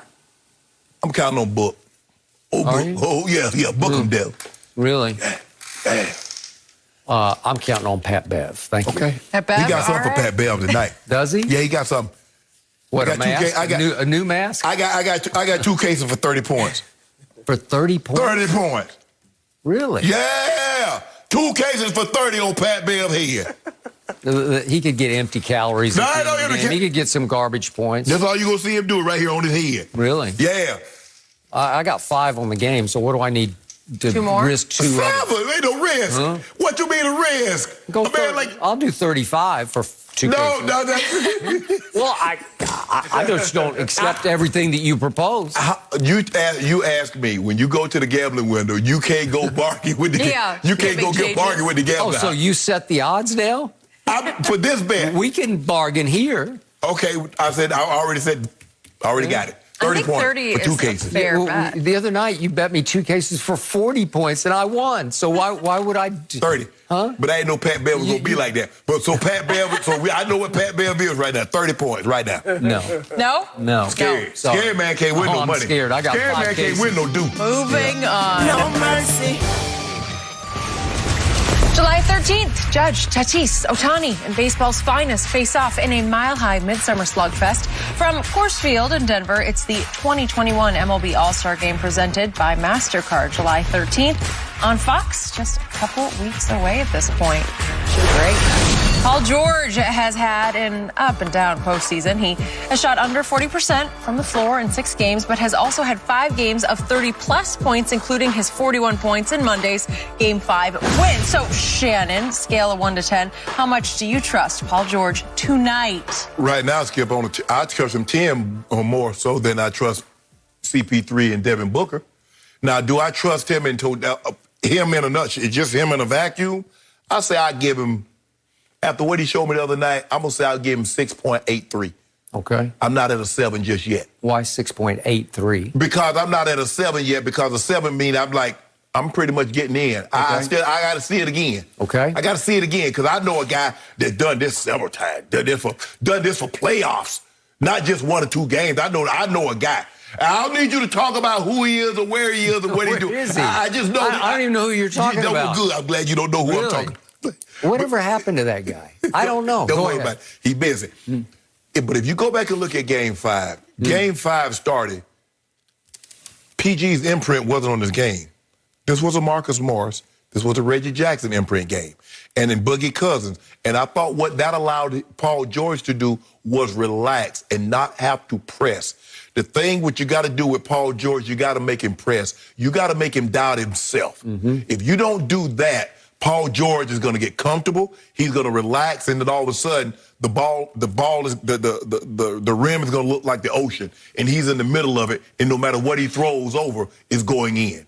And so I think that's the approach that they need to take. Jay Crowder or whomever guarding him, Bridges, they're going to have to do a better job of getting up into him. Not fouling now, because he's going to make those free throws early. I'm saying, but you got to challenge him. You got to make it tough on him. But, Skip, he's playing unbelievably well. But I just know his history. And that's all we can base this on. I know what he did in the Eastern Conference Finals in a Game 7 against the Big 3 Miami Heat. 2 of 9, 7 points. Miami, Game 4, 15 points, 5 of 21. Indy got swept. Round 1 against Utah, 5 points on 2 of 16. The Western Conference semis against Denver, 10 points on 4 of 16. So I know what he's done. I know what he's capable of doing on both sides of the equation, both sides of the coin. Well, it sounds like you trust him about a 2. I gave him 6.8 because he did show me something. Because he was so efficient. That's what I couldn't. I was like, man, 15 to 12. Man, I look up and like, Paul George only missed 5 shots. That's not the Paul George I know. The Paul George I know gets you 41, but it take him 32 shots to do it. He got 41 on 20 shots. But as you just said, your guy, LeBron James, he did this regularly, and your trust in him was a 10. Yeah, right? But I'm talking about a guy that's an 18-time, that's a 17-time starter in the All-Star game, a 13-time first-team All-NBA player. Well, I do appreciate that you keep putting Paul George in the same conversation with LeBron James. No, Skip. But see, once you reach the superstar status, the expectations are the same. Now, once your career is done, we'll judge you accordingly.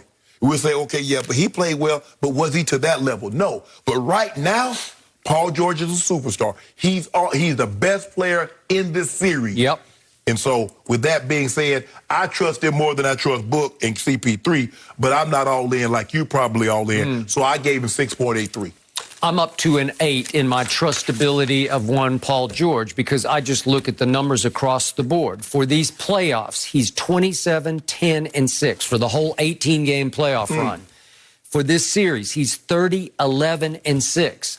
It's just gold. He is a star. He can do things few other players can do, and he keeps doing them at a very high level to fill the stat sheet. The man that I'm trying to figure this 180 that you've done. I haven't done, but I did it from the start of this year. I told you coming out of game number 1 at Staples when he shot you guys out of your own gym. You do realize you gave him the name George Paul. Back when he was at Indiana, only. And I have not used it all year. It followed him to OKC, and it followed him his first year in L.A. You called him that. Now you his biggest supporter.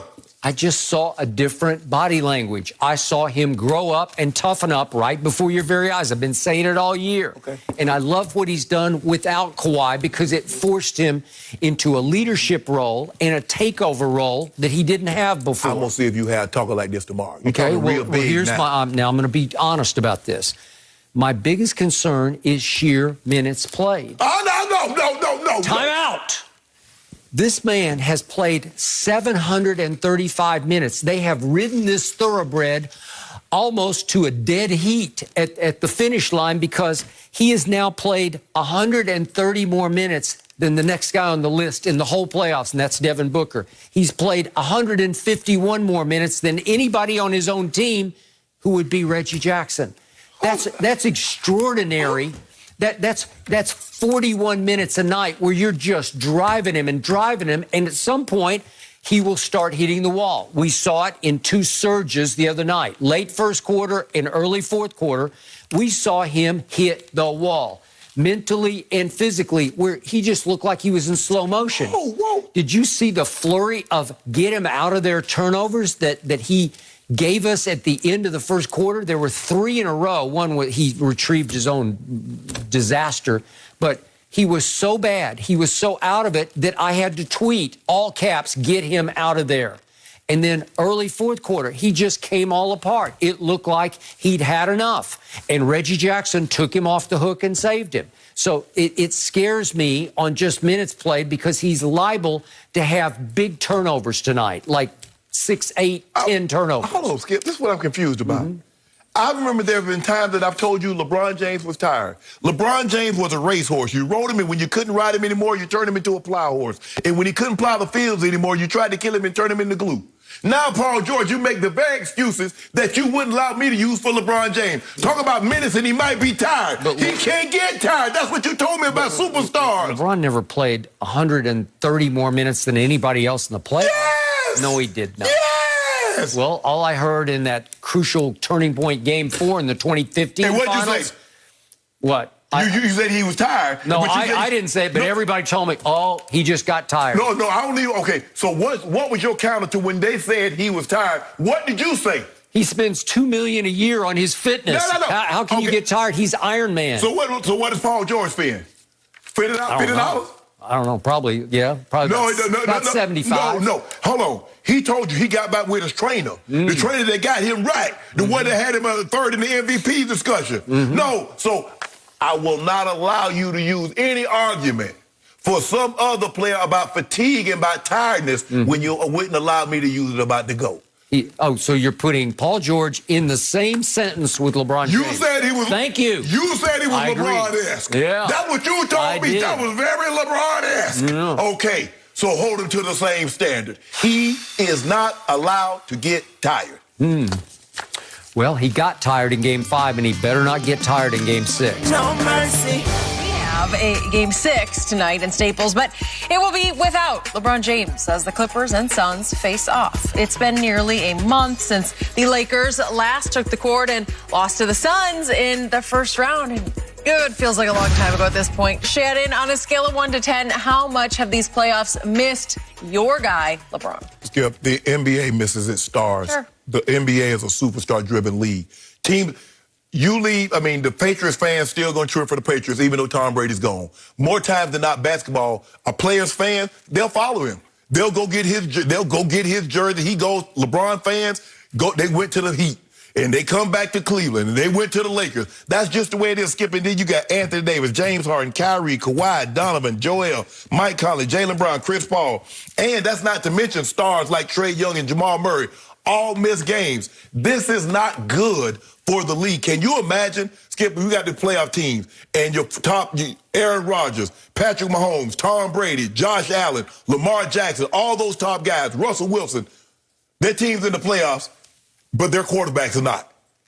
The NFL has done everything they possibly could to protect their quarterbacks. Yeah, we are not having another possible playoff, and Tom Brady's not there, or Peyton Manning is not there. You're not going to hurt those guys. I just think the thing is, Skip, this condensed season, the NBA can't convince me otherwise. Because if you think about this, Skip, they played 10 fewer games in 2 fewer months. So let me ask you this, people at home, let me give you something you can equate it to. I want you to work the same amount of hours. Let's say you work 40 hours or 60 hours in a week, but I need you to do it in 2 less days in a week. They got 5 months off going into the bubble. 5 months. Yeah. Don't give me that. Yeah. But they came back and played. Okay. And Miami went to game 1 of the finals as a 5th seed and lost its 2 best players to injury. I don't know how. So you don't think this condensed season had nothing? I think it's freak accident injuries. They why they never had another freak accident season like this? The record was 6. Mm-hmm. The previous high was 6. Mm-hmm. They had 9. Okay. So why had never been freaky like this before? Okay. Well, let's go back to the question, which is how much has LeBron missed on a scale of 1 to 10? I'll give it only a 4. Yeah, because the playoffs have been great. Thank you. That's the point of all this. Yes. Despite all those losses, and they're excruciating me for you to even read through the list. Yeah. I love all those guys. I want to watch them. Right. But I haven't missed a beat with these playoffs because the Bucks net go 7 games. Outstanding. It's just the great. Hawks Sixers. It's just great. The finishes have been amazing. Yeah.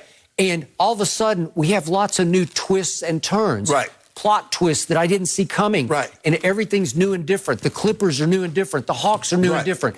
Trae Young, if he can get healthy again, he's an emerging superstar. I get a chance to see a Trae Young. I get a chance to see a Devin Booker. Okay. So in the end, what do I miss the most about LeBron? It's the drama king drama because there's never been anything like him for creating controversies. He just can't help himself on a nightly basis. After every game, win or lose, there's something different with LeBron. Something's going to happen. But here's the thing, though, Skip. The difference is the storyline behind LeBron. Mm-hmm. Can he get 5 to get closer to Jordan? Can he win his 5th Finals MVP to get closer to Jordan? Does this make... See, I mean, what's the story? Okay, Hawks will win their first title in Atlanta, the first title as the Hawks since the St. Louis Hawks. That's Bob correct. Pettit. There's no storyline. The Clippers, even the Clippers winning the first title in 50 years, would not be a more compelling storyline than LeBron James winning his 5th and has he surpassed. Okay, I'll give you that, but it doesn't mean that the Clippers aren't watchable. No. They're going to watch it regardless, Skip. Yeah, you're right. But I'm saying the storyline behind LeBron. Yeah. Okay, I got that, but I'm an NBA junkie, as you know. Right. I can't remember enjoying a playoff run as much as I have this one because it's all new and weirdly different. Yeah, because we don't have the normal. There's no Golden State. There's no familiarity with these teams that have been here. When's the last time Hawks been to an Eastern Conference final? Maybe 26. I think they lost to Cleveland. Yes, they lost to Cleveland. Mm-hmm. So, but Skip, this is not normal because Clippers have never been here. The Suns hadn't been here in a very long time. Very long time. So, yeah, when you get the Bucks, so we're getting things that we don't normally see. And like I said, look, it would be great for LeBron to be there, but it's not like I'm not watching to get, LeBron ain't there. I ain't watching. No, I'm watching. Well, at least I get to see him in Space Jam ripoff. Hey, don't do that, Skip. The new legacy. That new legacy. That's what it called. I get to see Cartoon Bron, right? New legacy. Okay. Yeah, you're going to see him in the finals, right? You know what? You ought to be ashamed of yourself. I have a feeling that I miss him. That movie is going to do really well. It's going to do really well. Wait. Are you going to the premiere, Shannon? Can you bring me to? I feel like when is the premiere? There. I don't know. It's probably soon, but I'd like to be there. Sorry, Skip, you're not invited. I'd like to attend. No mercy. And Paul George is coming off his best playoff game this postseason, and the Clippers will need him to replicate that 41-point game tonight as Kawhi is still out with a knee injury. So, Shannon, what's PG's line, and what is the score tonight? I'm going to give PG 32, 11, and 6. I say he's not going to be nearly as efficient as he was in Game 5, and they lose a close ball game. I'm going to say 98, 97. The question is, can he get that kind of contribution in the first quarter that he got from Marcus Morris Sr., Boogie Cousins, and Reggie Jack? I got playoff P going 32, 13, and 10, triple-double. I got Clippers 105, 102. And in closing, go Vanderbilt Commodores. Win back-to-back national championships. You don't have that. Dak Prescott was there last night. My team's going to win back-to-back national championships at the College World Series championship game tonight. Kumar Rocker, you're the man. I know they beat the brakes off y'all last night. Well, it's best 2 out of 3, and Did now I got my ace going tonight. They got their ace going too. Good. Yeah. Remember, you got an only ace. You know there are 4 aces on the deck, right? Would you like to have a couple of cases on this game? Nope, I don't want no parts of this. You want nothing to do with it? I want no parts of this.